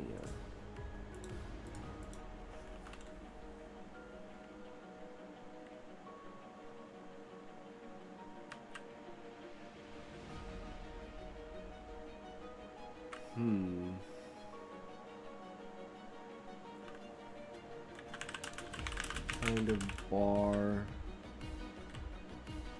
or strip club, maybe. Robot strippers. Holograms? I don't know. We'll have to think about that.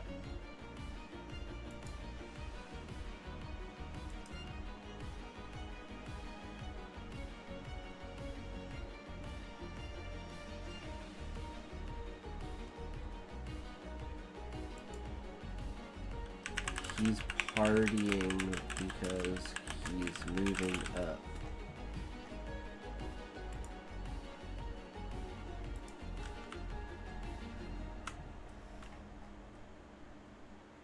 So let's do the scene.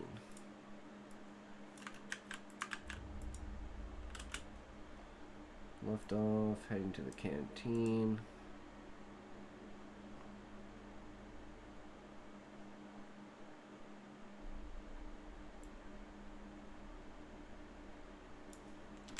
I'm not even going to say where he's going, I'm just going to say entered the access port.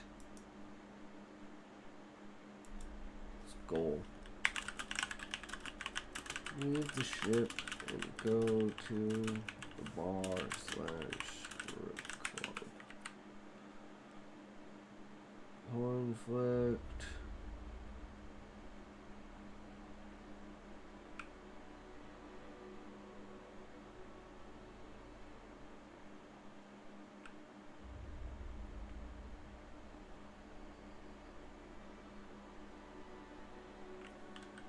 Something like he tells people how old he is and how long he's been doing this. This sets up later for when he becomes oldest man in the universe. Kind of thing.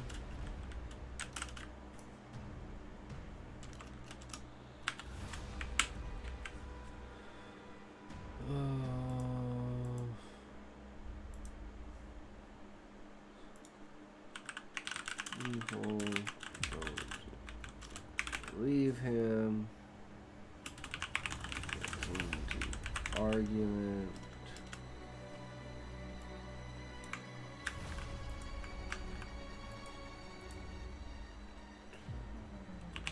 Tries to walk away.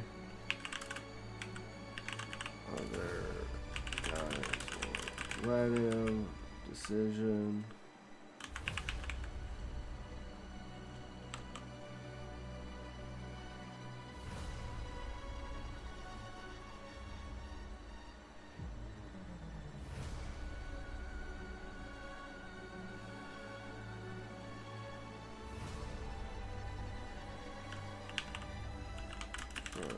Run away.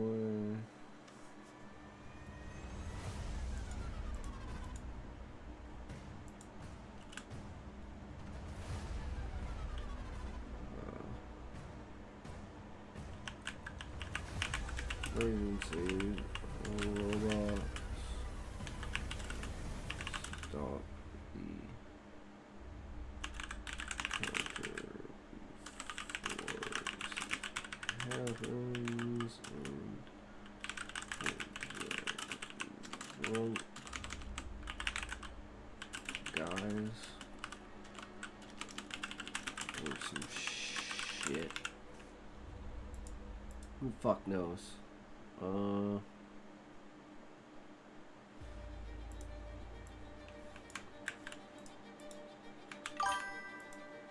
Hi, Callie. Find strip club and some like-minded people. Not mention his business.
He is partying too hard with his buddies. Yep. Strippers.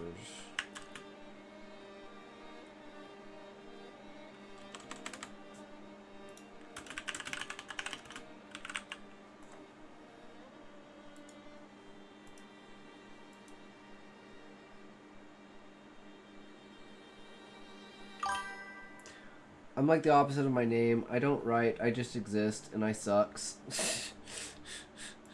No, I sucks, Callie. This shit is terrible. I might stop exercising. Don't stop exercising. That gets blood flowing to your brain, Callie. That gets you, like, more creative. Eddie in the mix! True, true, true, buddy guy. You know how it goes. Keep those vibes high and fly, brother. Flowing and glowing, good sir.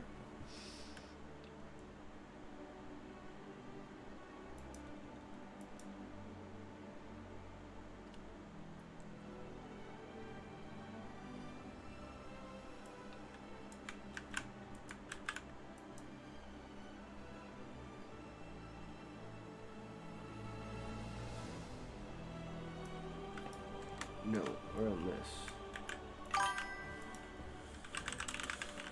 Home over. Has a message from a seller. So we can have life on the station and like a trucker's life kind of injected into this scene because it's a scene we kind of need to have, right? I don't know.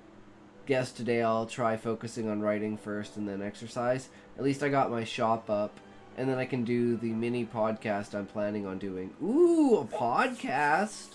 What about, Callie?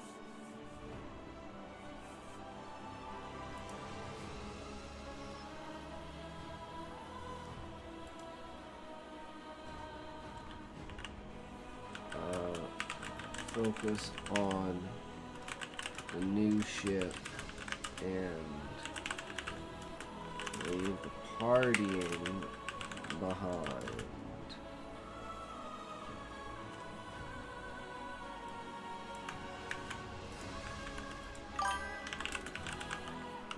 Say goodbye to buddies.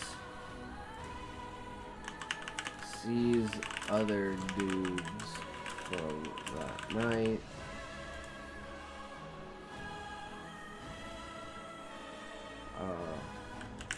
Leaves without saying goodbye to buddies.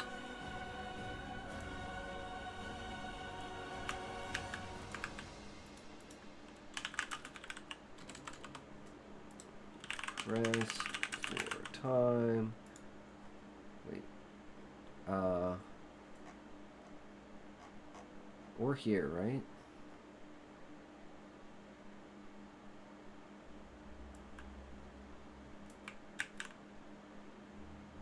So this is the reaction to that.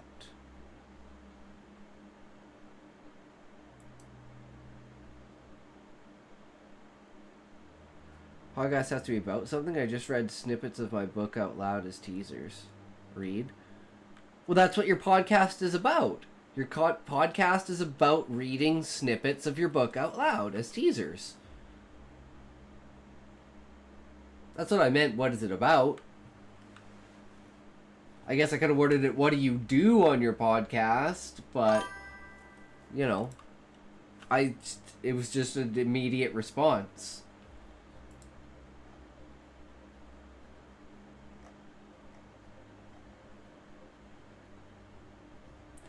No factless trash.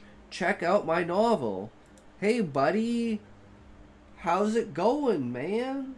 Welcome, welcome. If you want me to read your stuff, you can post it in the Discord. And go into the public stories, and you can post in there. And I will read whatever you want me to read. Good sir. Always good to have another writer in here.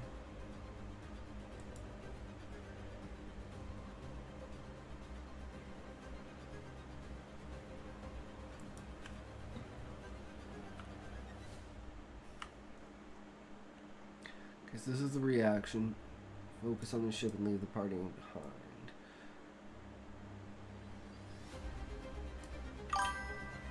Providing it doesn't break Twitch TOS, that is.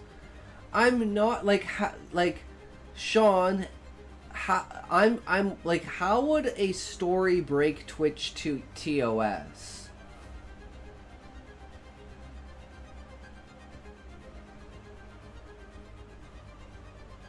Because it's fiction, right? Okay, there is one.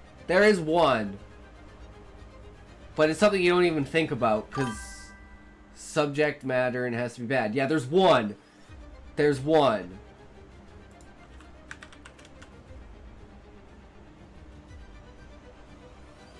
Other than that, or anything to do with kids,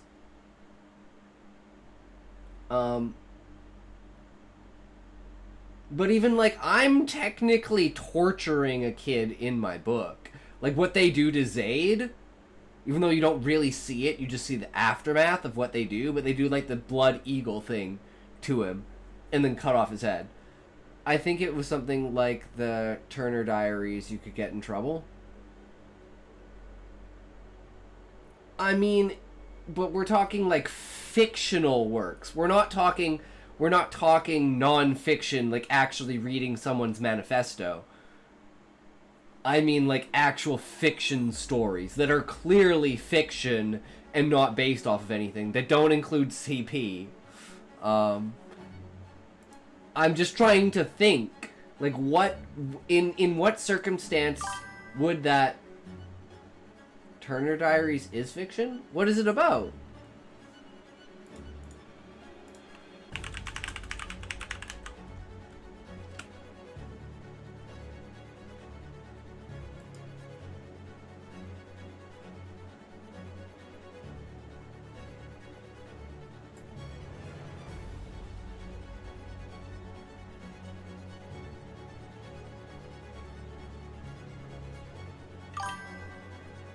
It's an explicitly white nationalist fiction, piece of fiction.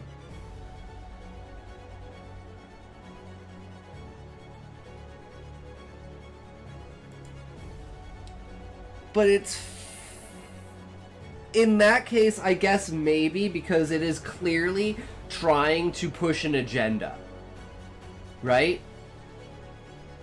But a story that wasn't so heavily trying to push an agenda, that had extreme racism in it, I don't think that in and of itself is a reason. Like, there's racism in my book, right? Haven't read it, but it's one of those books people talk about. I mean, I read a synopsis and it's words like race traitor, and it's using like a lot of wording that I would say is reminiscent of reality. Even roots could be an issue now. What's roots?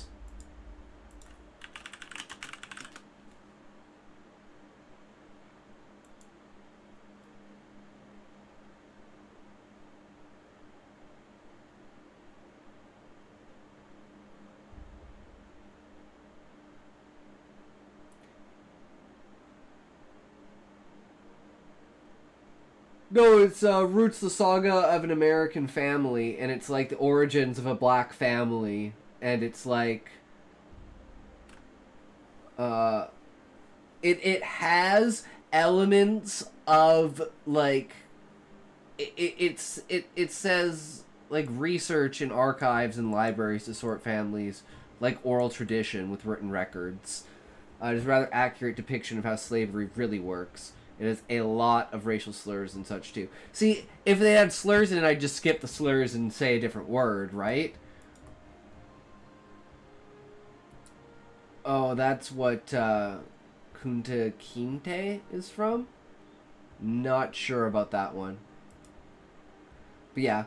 I could see that if it's like if it has if it's racial and it has an agenda that is extremely related to reality, but like something like all orcs are evil, like in Lord of the Rings, kind of racism, where it's like just character racism, where it's like this entire species is evil, and there's no redeeming factor about this species. It is just the embodiment of hatred and twisted being because they're literally the deprived forms of fallen elves.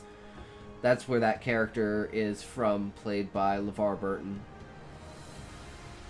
He's referenced a bunch in industrial rap music. Interesting. Didn't know that.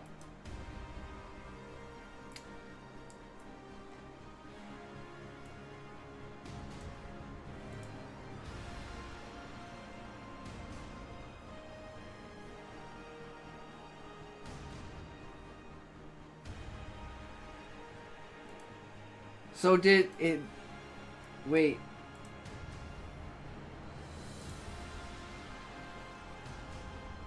Welcome, welcome, no factless trash to the Discord. Don't see your story yet, but if you do post it in there, let me know. I'm not quite looking over there, and I don't want to miss it.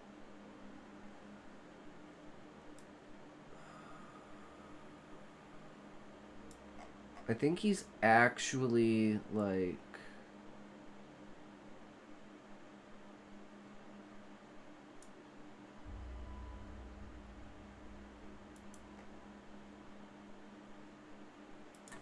And this is him negotiating. Sally Fields was in the movie, and she used the N-word on there too, but no cancel culture for her. Oh, of course. Of course.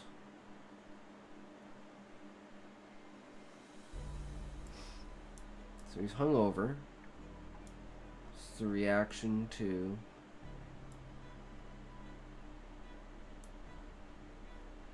Leaves without saying goodbye.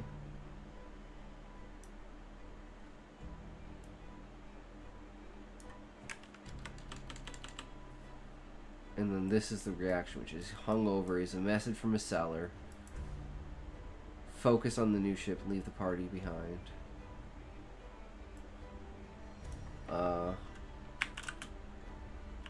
try to negotiate a new price,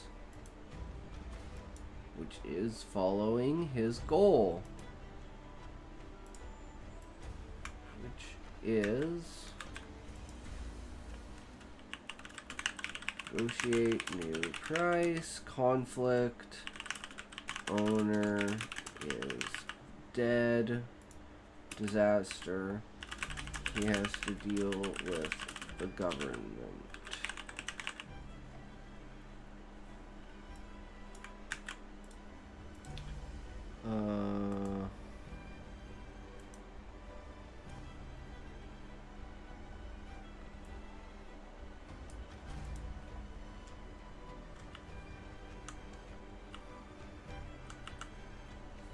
Okay.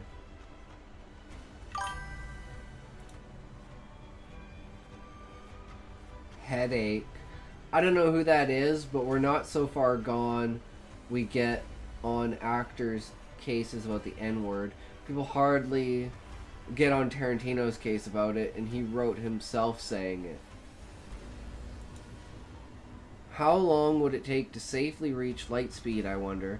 Because an instant accel would turn you into paste. And then, as soon as you hit light speed, you'd have to begin decel, because you're already there. Yeah, that's why, like, achieving light speed, you'd only want to go, like, a 99.8% light speed, right? You'd want to try and fold space as opposed to traveling at the speed of light. Unless, Sean, you're talking about turning yourself into, like somehow messing with the wave particle function to turn actual physical particles, not photons, but like take photons and copy and paste those over the natural matter and turn matter into waves in a way that light acts as waves, and then send that matter at the speed of light and then particleize it. So you're only moving at the speed of light as a wave, so there's no physical force, so you wouldn't have to worry about acceleration or deceleration. You would literally just pop out and then pop into existence.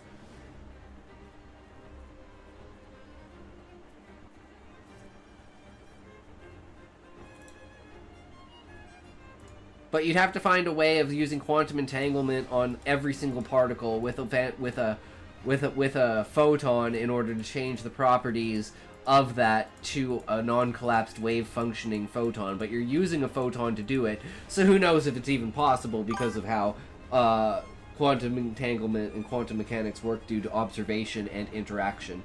It's more wondering about the math for how long it would take, assuming you could actually do it. Yeah, I don't know. It would depend on what type of material you were making it out of, right? Because most likely you're using some sort of, like, star-forged iron, right? True, Callie. True.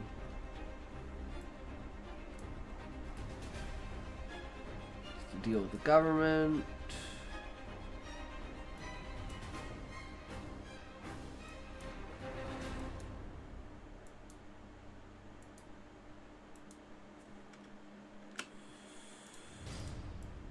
His reaction is...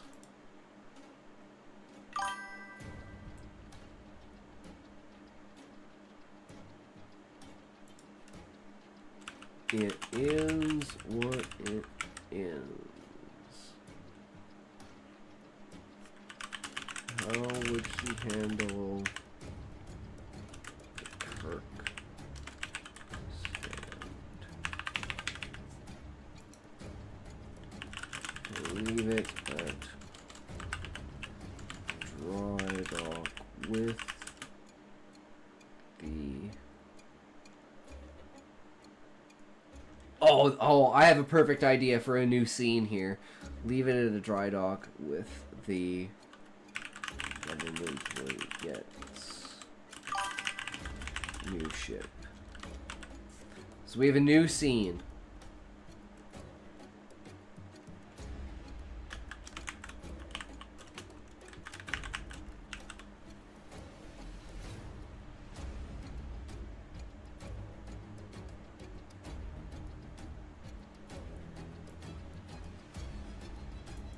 The g-force of acceleration is what I'm talking about. You can't just instantly go to light speed, or any organic matter inside the ship becomes this layer on the rear bulkhead. You'd have to slow accelerate until you reach full speed. But what I'm saying, Sean, is you would turn yourself and everyone on the ship into a wave function. So no one would actually exist. You would be a probability of a wave function. And then you would send that wave function to the speed of light, hit your destination, and then collapse the wave function again, creating everything into a particle.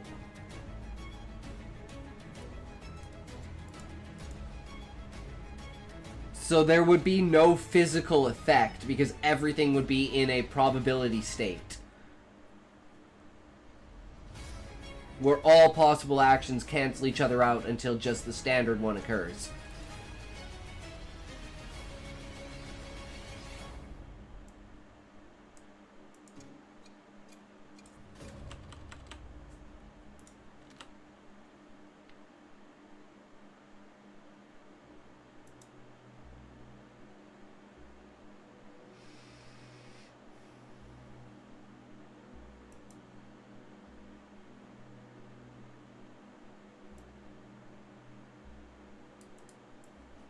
Okay, I think we need to move this.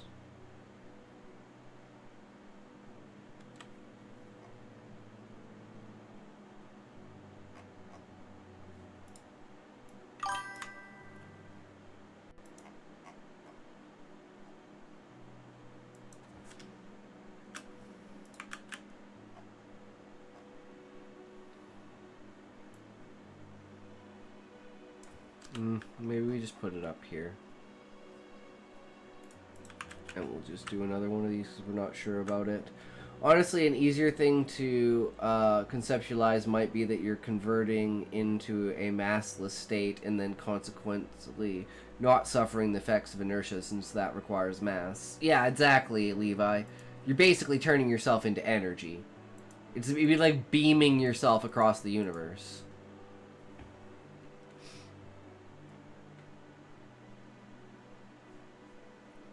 So this new reaction scene.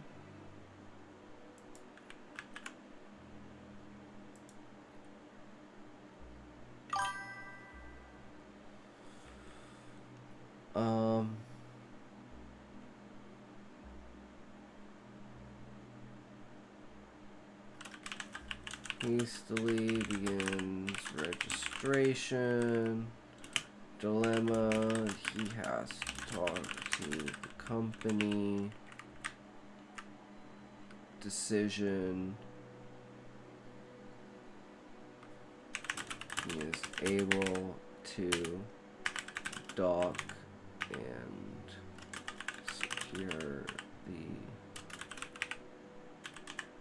workstand as decommissioned.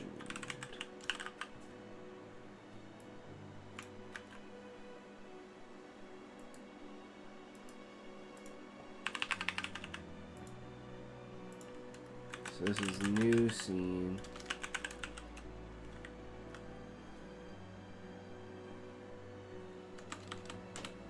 Wait, where is the new scene?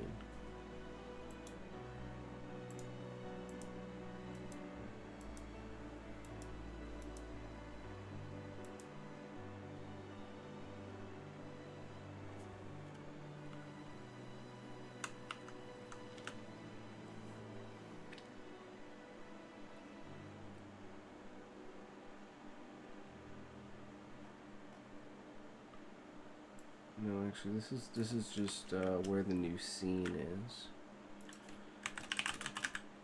New scene. Talks to company.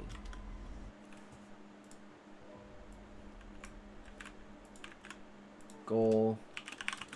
Get permission. Conflict.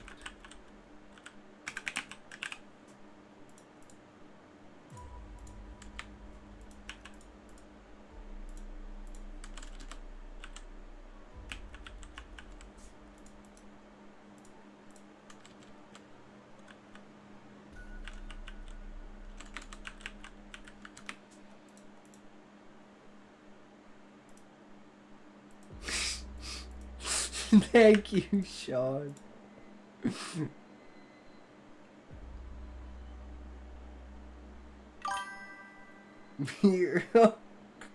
Oh my god, it's such a fucking retarded word.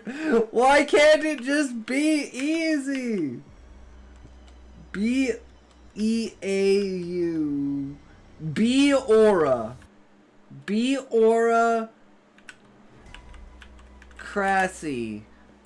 You're all wrong. You're all wrong. No one can fucking... Oh, no one can spell it. Oh my god. Jesus Christ. Okay. B. Aura. Crassy. No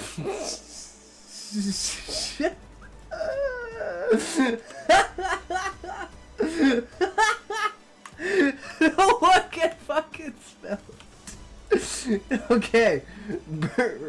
I like the other one. I can actually figure out how the fuck it's spelled. So it's Bura. Bura. Oe. Crassy. Holy shit. I put the EU chain in the wrong spot, but I had the sequence right. Oh my god. You can't even... How many times do you have to do it and the autocorrect can't even get it? This fucking word is retarded. Conflict is bureaucracy. Disaster is...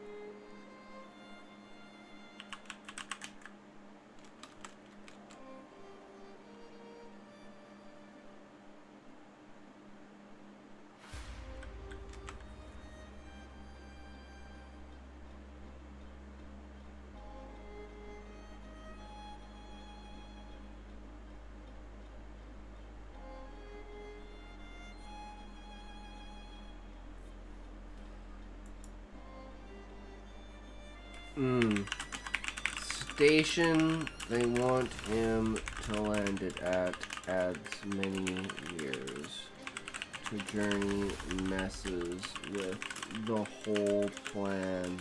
Boo!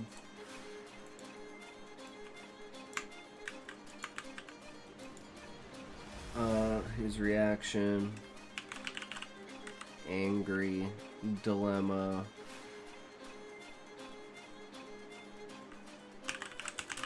Should he just ignore it and do the original plan? He wants to have a good record for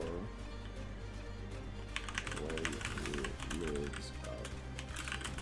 Decides just go along with it. Action goal to contact the station ship he wants to buy. It's on the situation, how to handle it,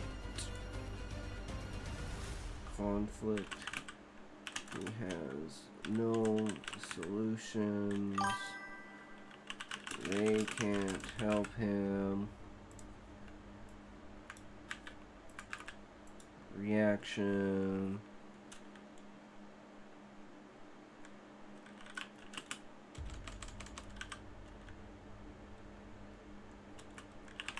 Tries to rethink the plan. Dilemma. Running out of time. Decision.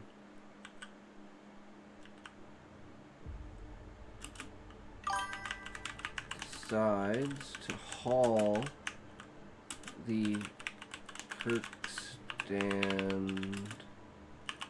with the new ship.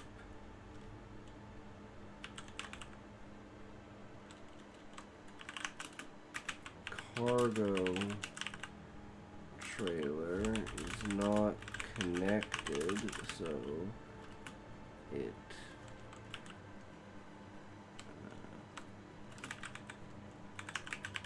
connected.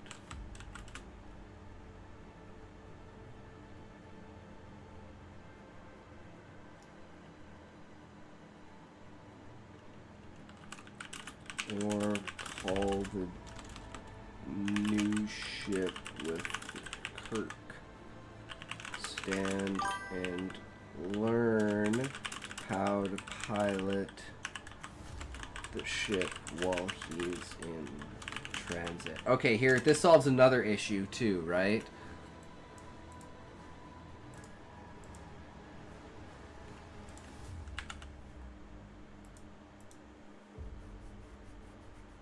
Either way, he needs to learn how to pilot the ship.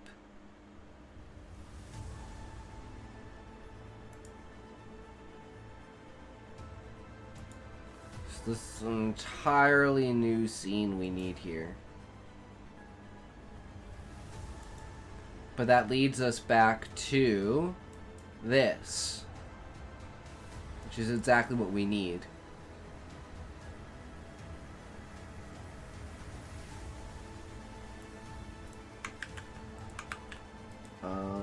What's the goal here? Cute Muffin! Yo, yo! How's it going, bro? Welcome, welcome.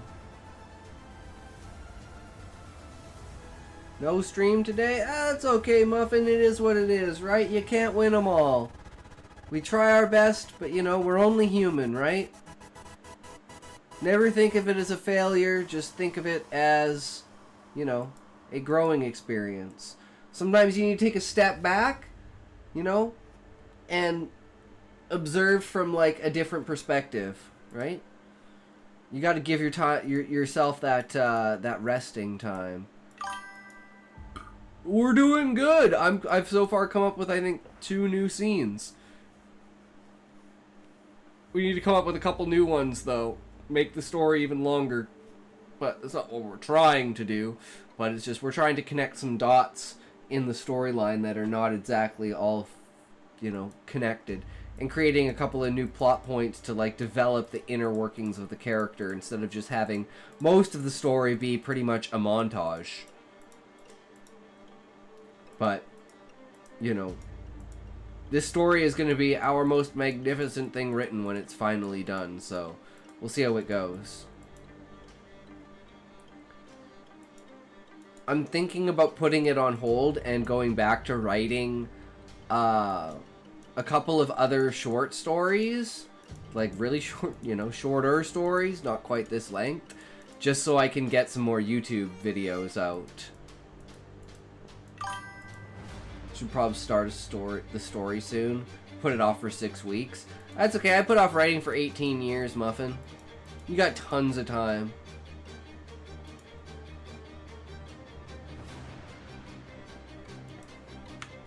So I think actually this is a good spot to end.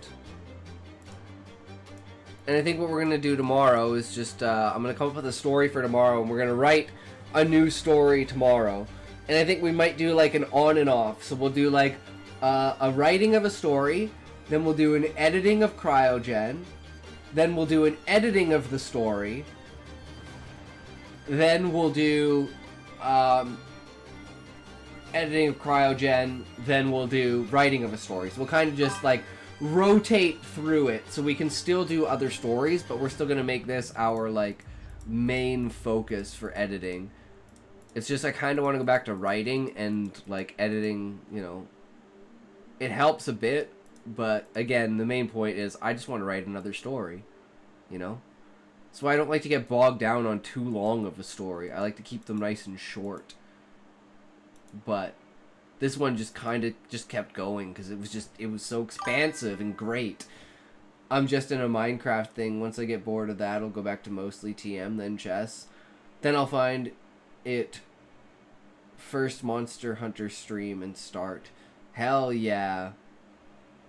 It's all about continuously evolving your stream and doing new things and figuring new things out, and, you know.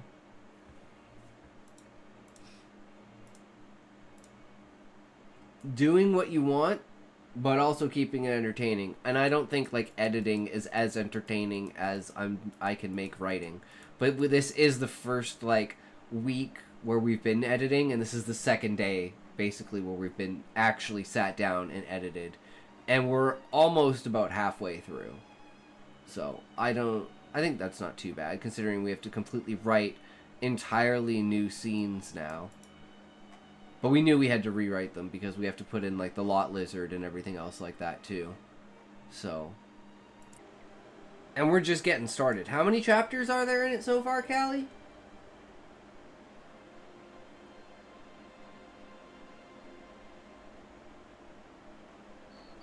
Okay, let's see how far along here we are.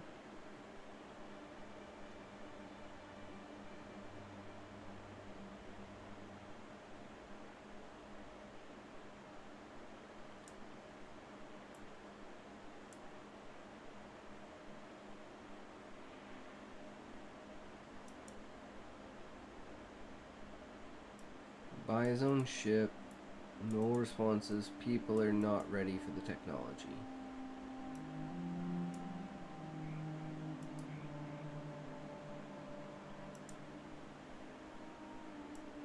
Pity, change tech could bring, reflect on his past. Finally got my first scene the way I want it. Nice! Good job, book buyer. I know I stopped counting, but maybe 14 to 15. So we're getting pretty close to the end.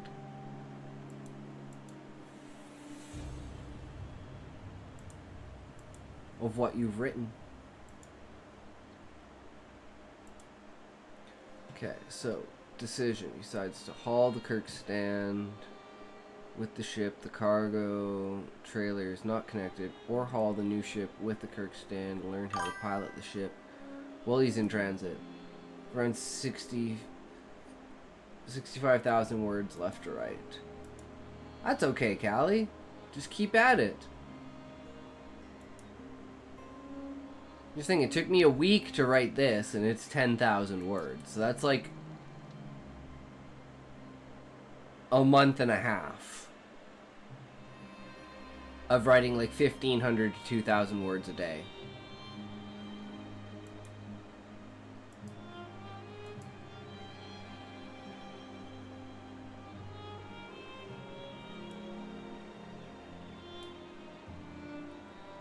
So this is I see we're adding in, right? Let me catch up logs, the new ship.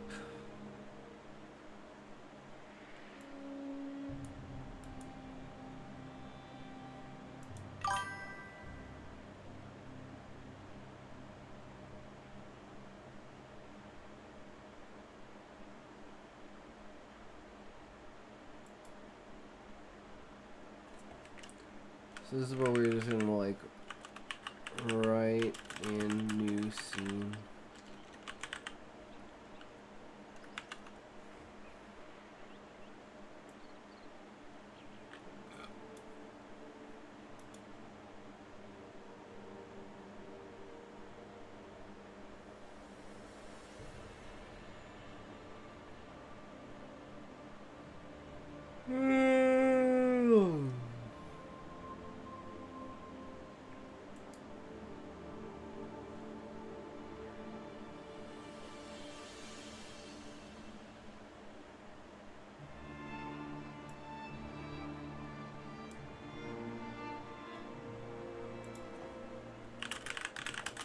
Self-sufficient.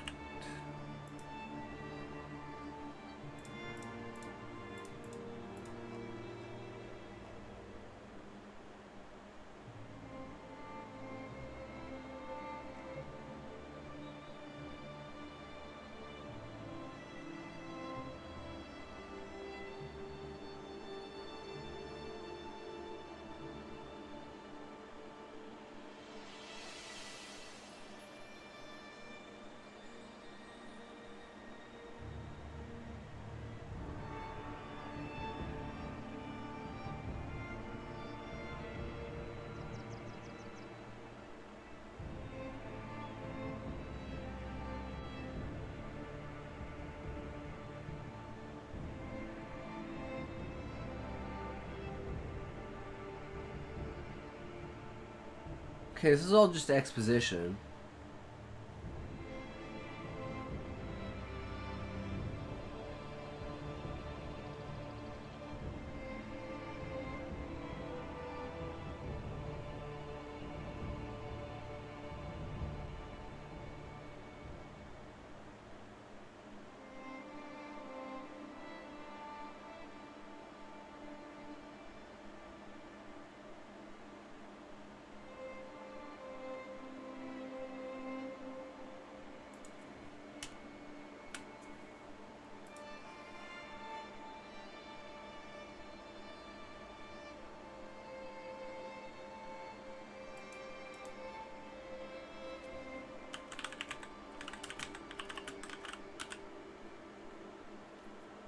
Learning the new ship, and the disaster is...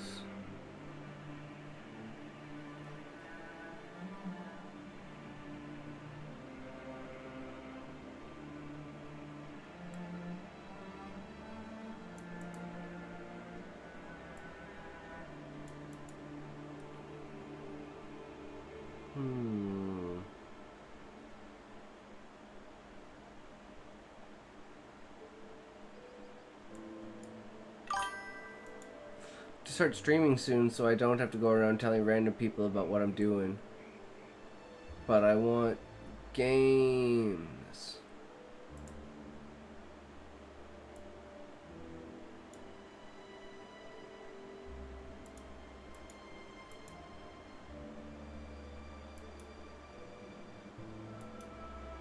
Okay, so this is all this entirely new scene.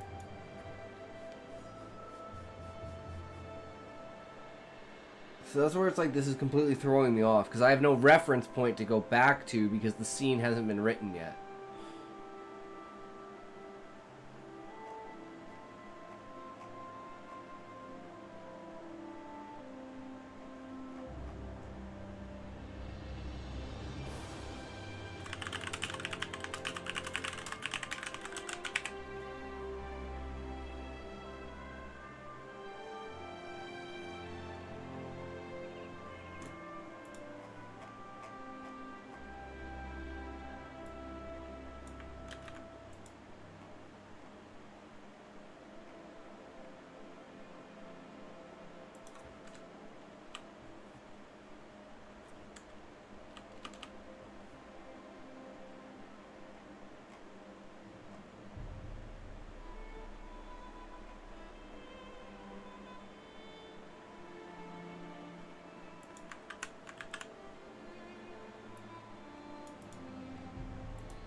End off there. You never worked with the style of technology.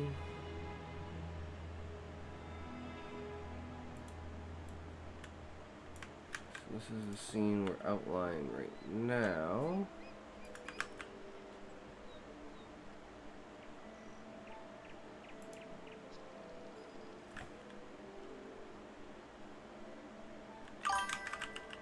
What's a normal woman's name that could be the name of a goddess? The only one that comes to mind is Deanna.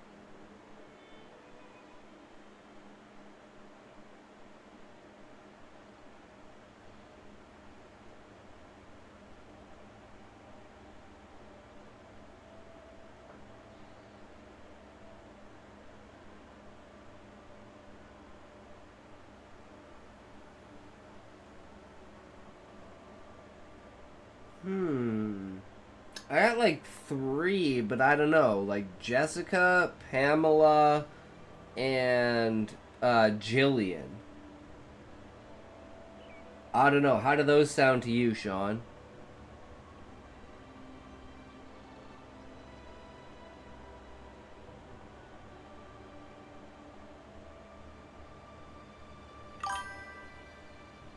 Pamela might just do. Yeah, it's not bad.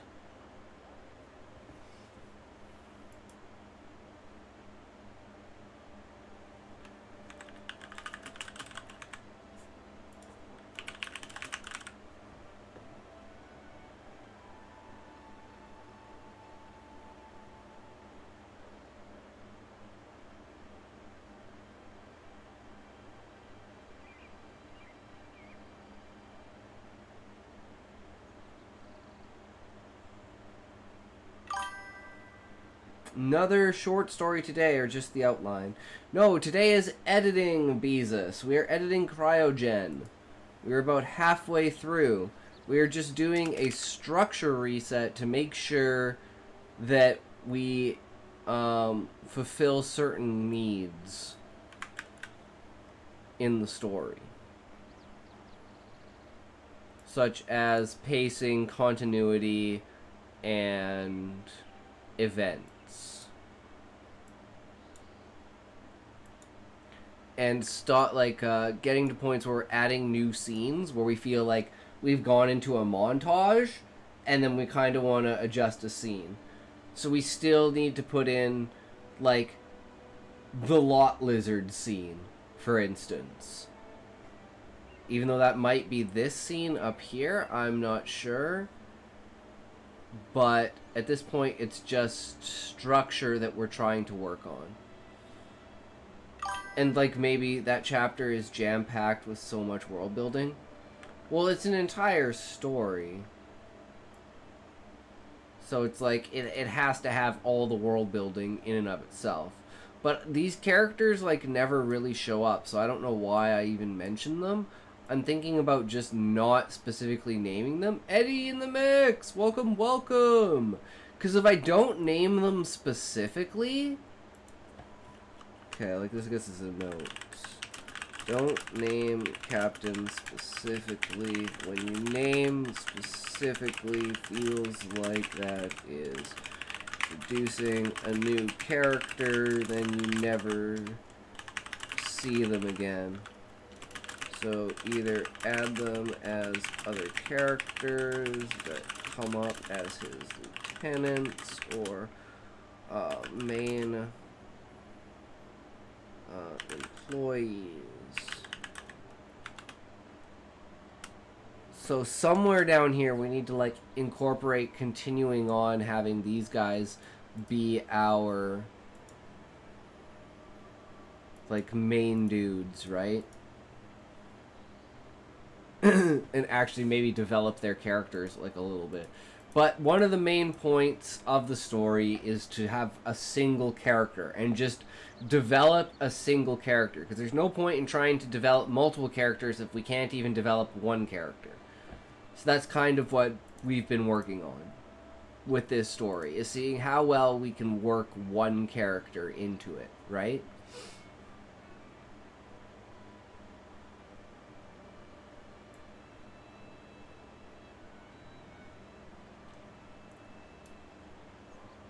Yeah, we can add lot lizard scene here.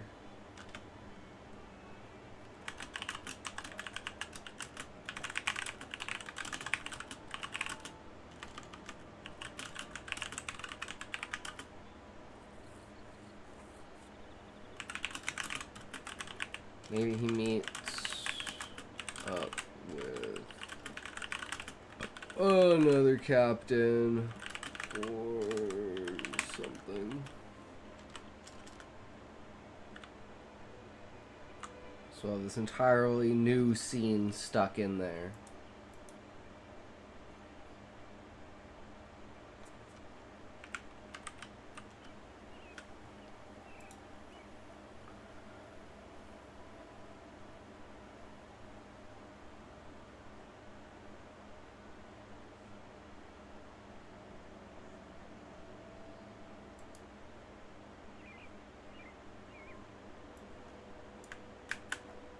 So his goal.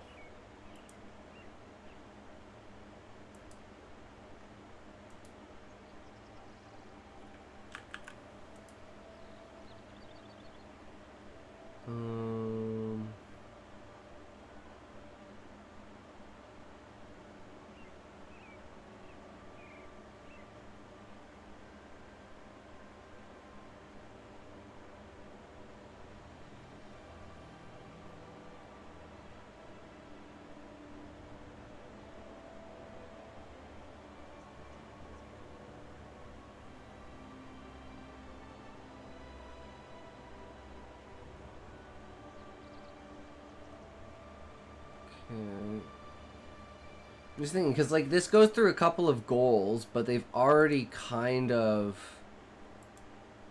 Like, there's no real conflict that I can think of.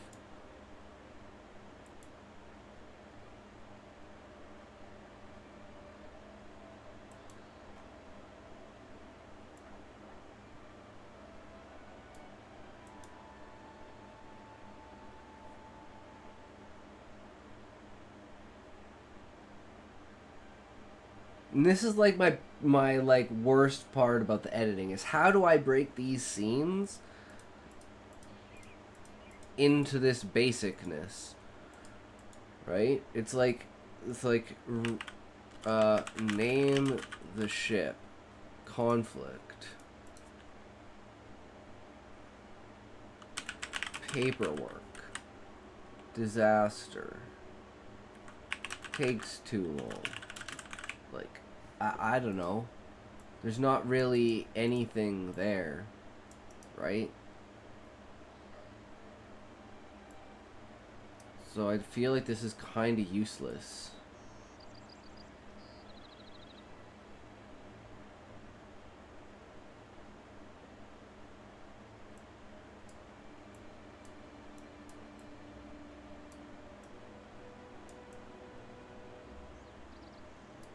So now he is a freelance trucker.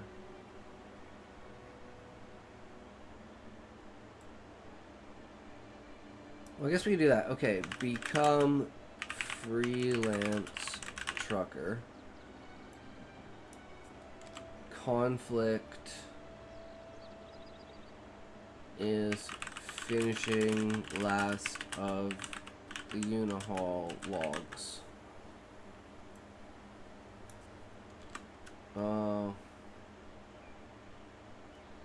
We'll say something happens to one of his captains. This new scene to be written. This disaster would be where?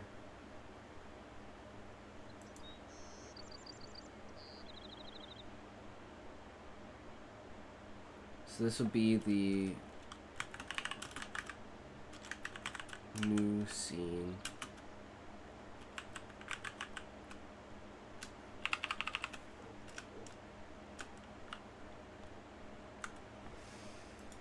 Because this is what we're trying to do, is make sure that for every goal we have a conflict and we have a disaster. So if we don't have those, then we have to write them in. And the goal of becoming a freelance trucker is actually a pretty big goal, because that's kind of like him getting away from not just using the company's ship, but being tied to the company manifest, right? And it's like then he can start actually building his own business.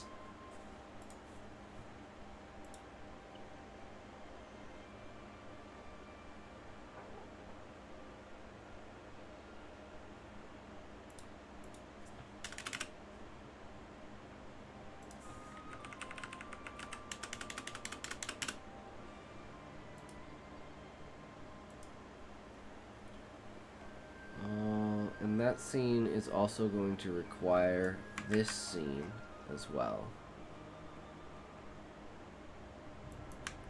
That'll be the reaction, right?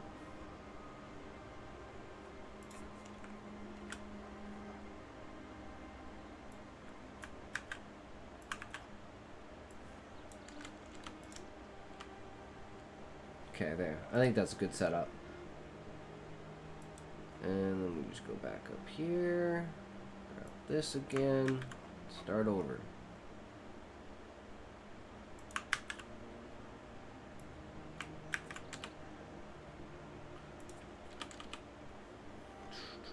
Okay, so he is a freelance trucker now.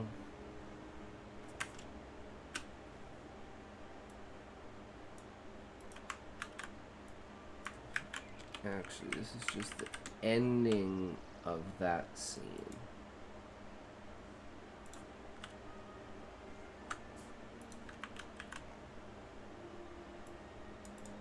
what's this scene? Across the outer wing, little stations.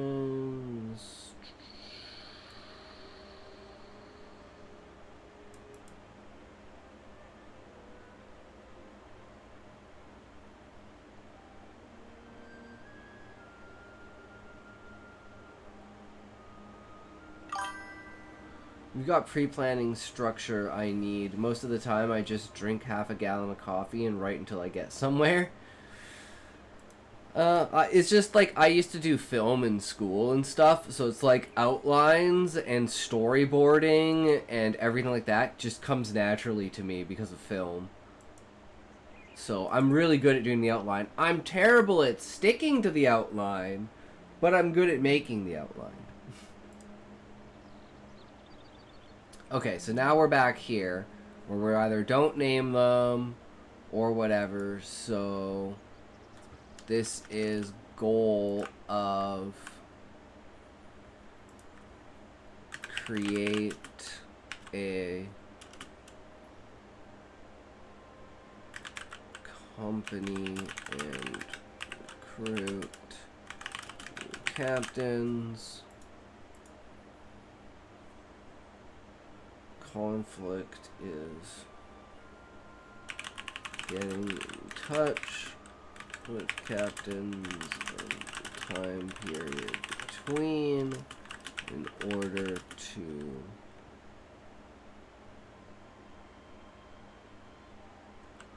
prevent or I don't know.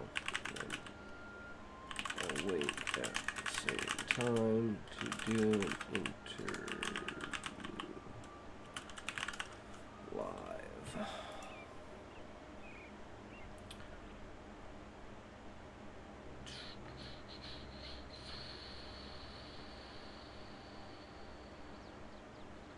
Yeah, he's been accused of stealing, case unsettled, defamed, it's a personal dispute.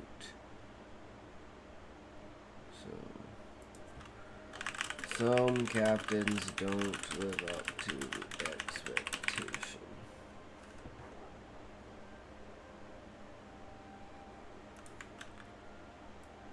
Okay, now we want the reaction scene.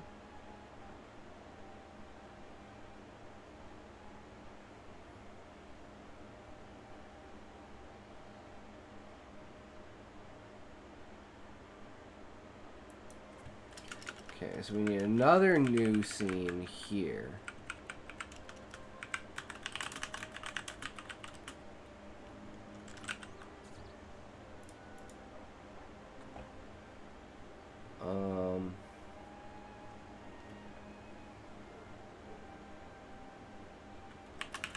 Wants to get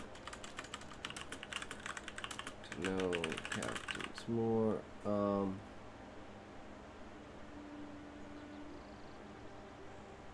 I'm thinking maybe earlier in the story, captains that he's talked to and people that he's talked to at truck stops were reasons for people being names on his list. So maybe that can go in here as well. Hell yeah, Eddie. That's right. Sit down and enjoy the show, guys. It's more dilemma.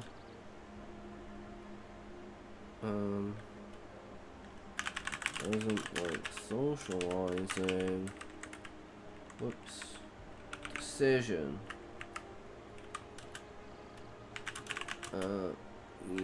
Businessman needs to be. Suck it up. Okay, we got the lot lizard.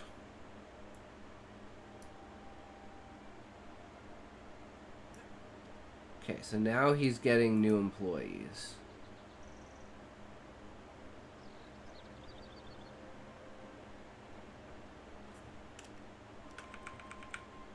So this is where, like, the actual interview begins, right?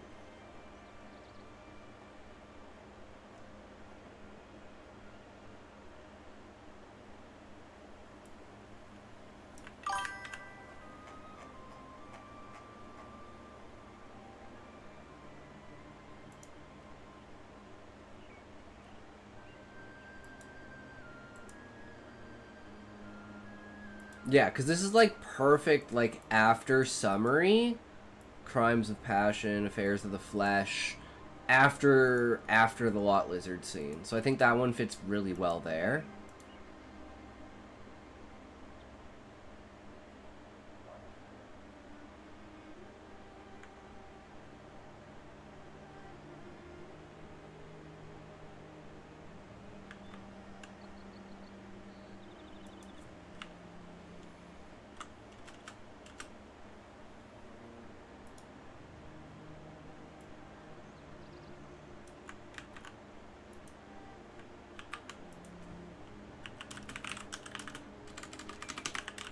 And company conflict. It's hard when you're small. Disaster. You only get 1 to 2 captains.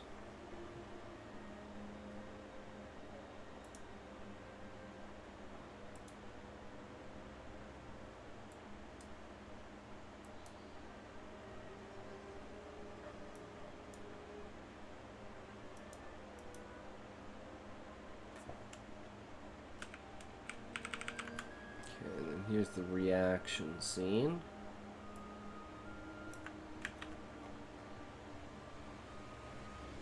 Just like frustration.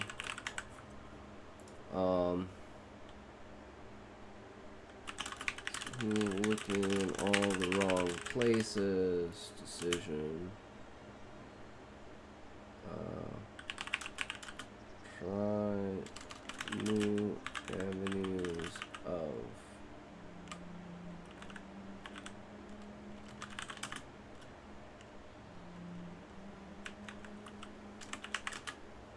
fucking hell.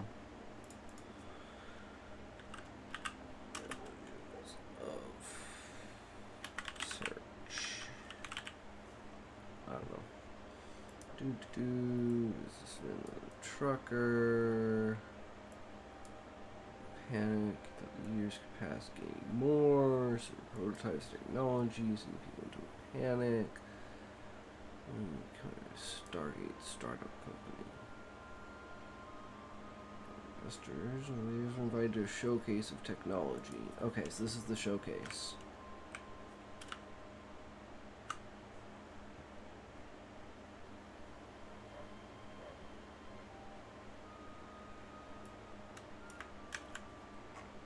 Goal.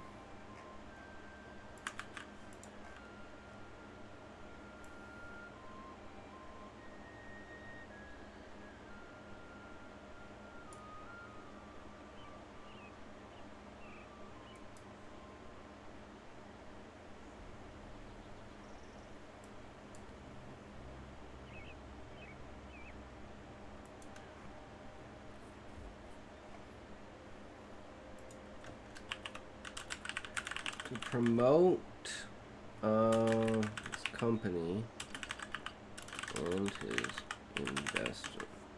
Conflict.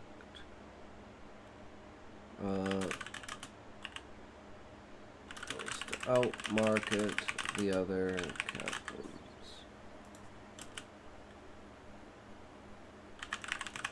Someone calls him out as a liar. So we're gonna add like a whole new scene here.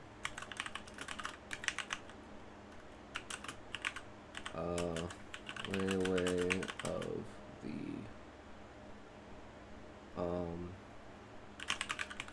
technology show.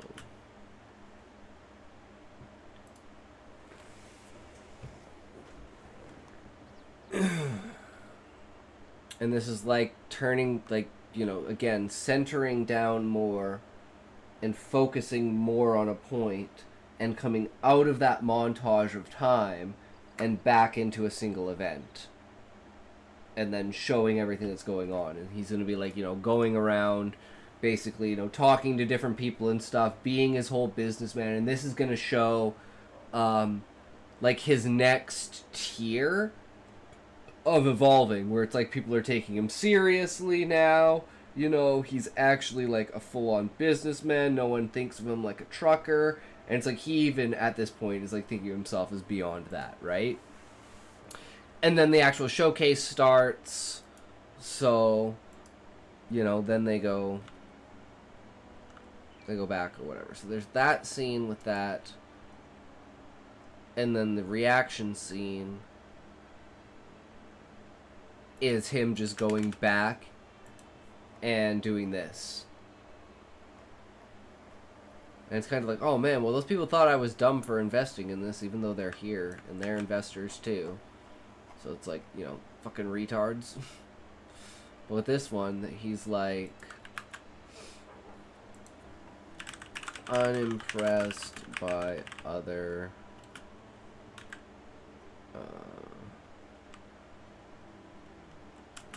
promoters and investors. Dilemma, get back to ship for the showcase. Decision, stop marketing and focus on demonstration.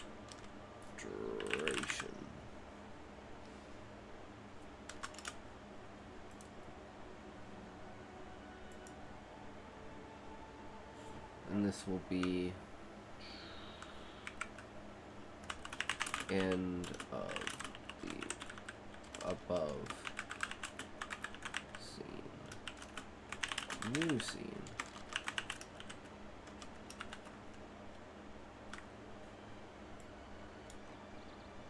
Then we're back here again.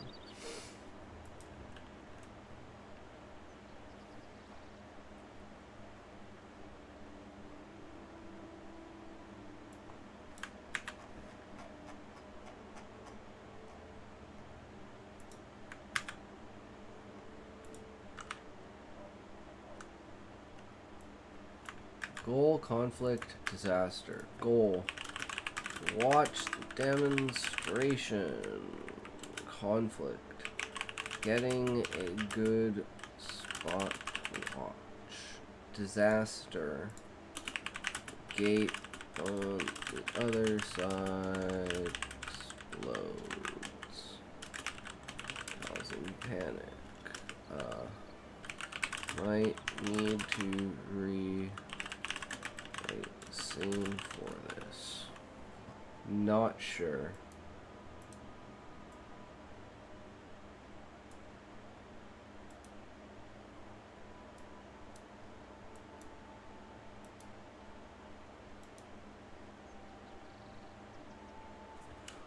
Okay, so here's the reaction scene.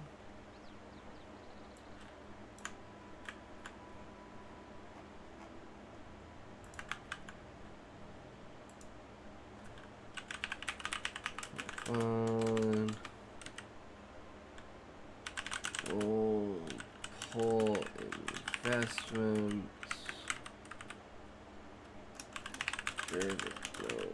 It's just a small setback.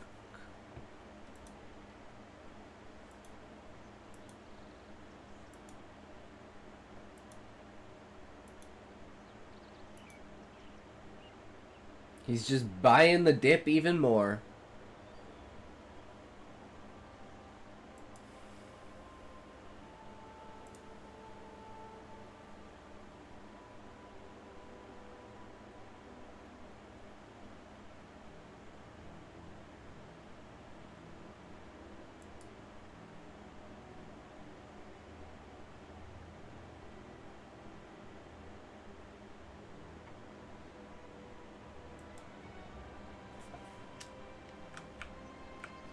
This is the reaction where he's like, "Hey, man, we can take supreme advantage of this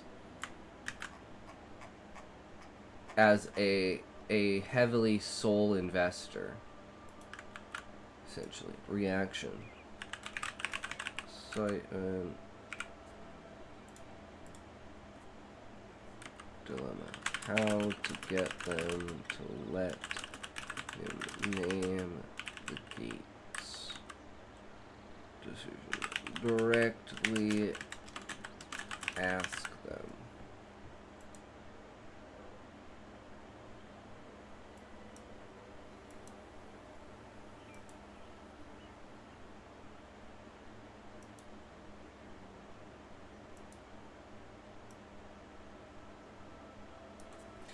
Okay, I think this would be another one here. So we just end with that.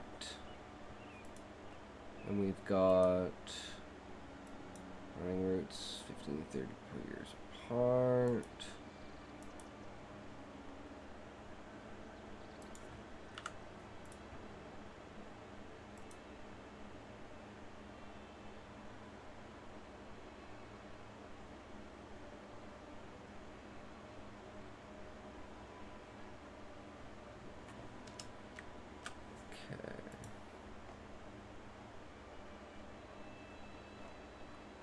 We don't need to do that because we're doing it up there. Never mind. Okay, so goal.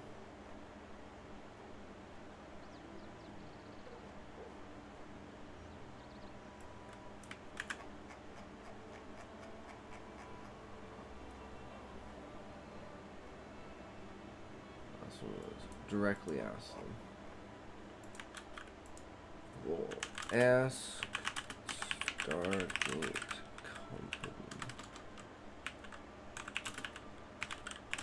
Company letting his business be the one to ship gates when they are ready.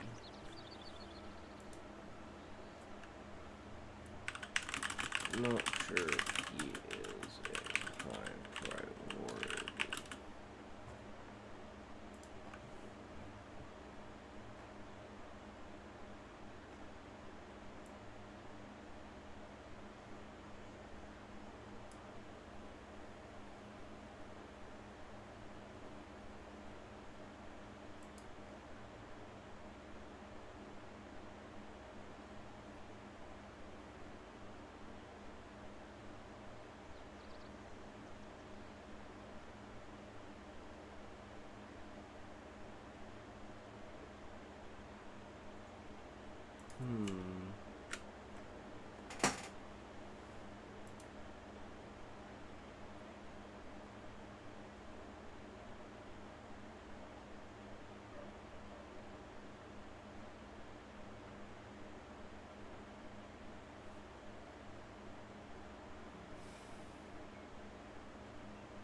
All these terms and coded phrases. How much inbuilt lore did you have in mind before writing the story? I basically took whatever idea there is from, like, Alien and, like, every other sci-fi I've seen that doesn't have faster than light travel and just extrapolated it to, like, how would a trucker work. And, like, my friend's dad used to be a trucker, so I kind of know a lot about, like, the other side of trucking, if you know what I mean. Like, how it affects other people, how you're not always around and everything. So that's where it became, like, the solitariness of his life, because he's always figured that it would be better for him to not have a family if, for whatever he's doing, right? Because he'd just be leaving his kids behind, essentially.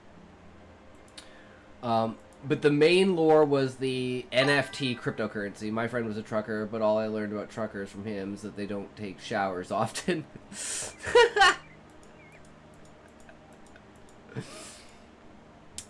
Well, it's more of like the cryptocurrency and like the subtext of him not having a family, not necessarily actually trucking itself. That's where it's like I've gotten ideas from the chat over the lot lizard and like truck stops, and you know, and everyone's favorite egg salad truck stop egg salad, like Futurama. You got to get the space worms. But it's like for just structuring, because there is a lot of stuff that feels like jumbled and out of place. So having like new scenes as well as completely probably rewriting most of these scenes is like, because this is the first time we've gone back and fully Like, we're going to do, like, 3 edits, right? We've got, like, the structural edit, we've got the grammatical edit, and we've got the rewrite, and then we do that again. And then it should be good. And this will be our longest, because it'll probably be somewhere between 8 and 10,000 by the time I'm writing, because we'll add more, but we'll also remove some. So, but this is like my long-term project, whereas I still want to do short-term stuff like we did yesterday. And so tomorrow we'll probably be editing the dentist story, and we'll be doing a react in the form of editing. But I didn't get any time today to find like an editing channel that does like something I can react to for edits, right? Because like I have no concept of what I'm doing other than for now just the structure, this structure. Element Eds. Tanif, welcome. Is I think she is actually a professional editor. YouTube channel?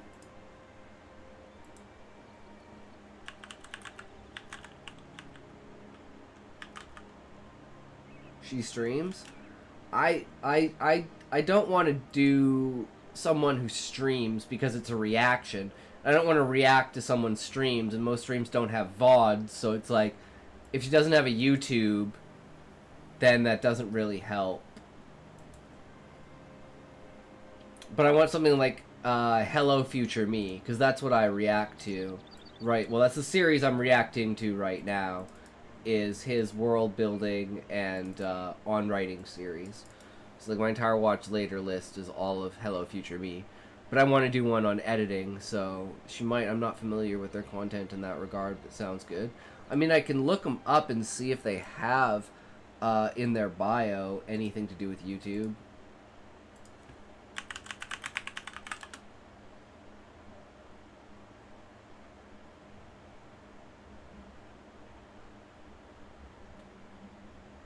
Find out for you if you like. Hell yeah, that'd be great. Cause yeah, we're kind of at a standstill and a loss for editing. As far as structure goes, because I like structure. Structure keeps me grounded and in place and heading in a single direction. Otherwise, I'm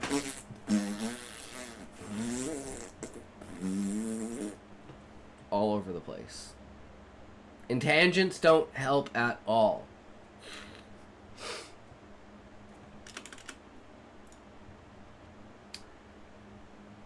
Priority disaster. He is invited to the central hub to what do you call it? Come a market guy. Unclear. They may not stream the editing process as they do it professionally.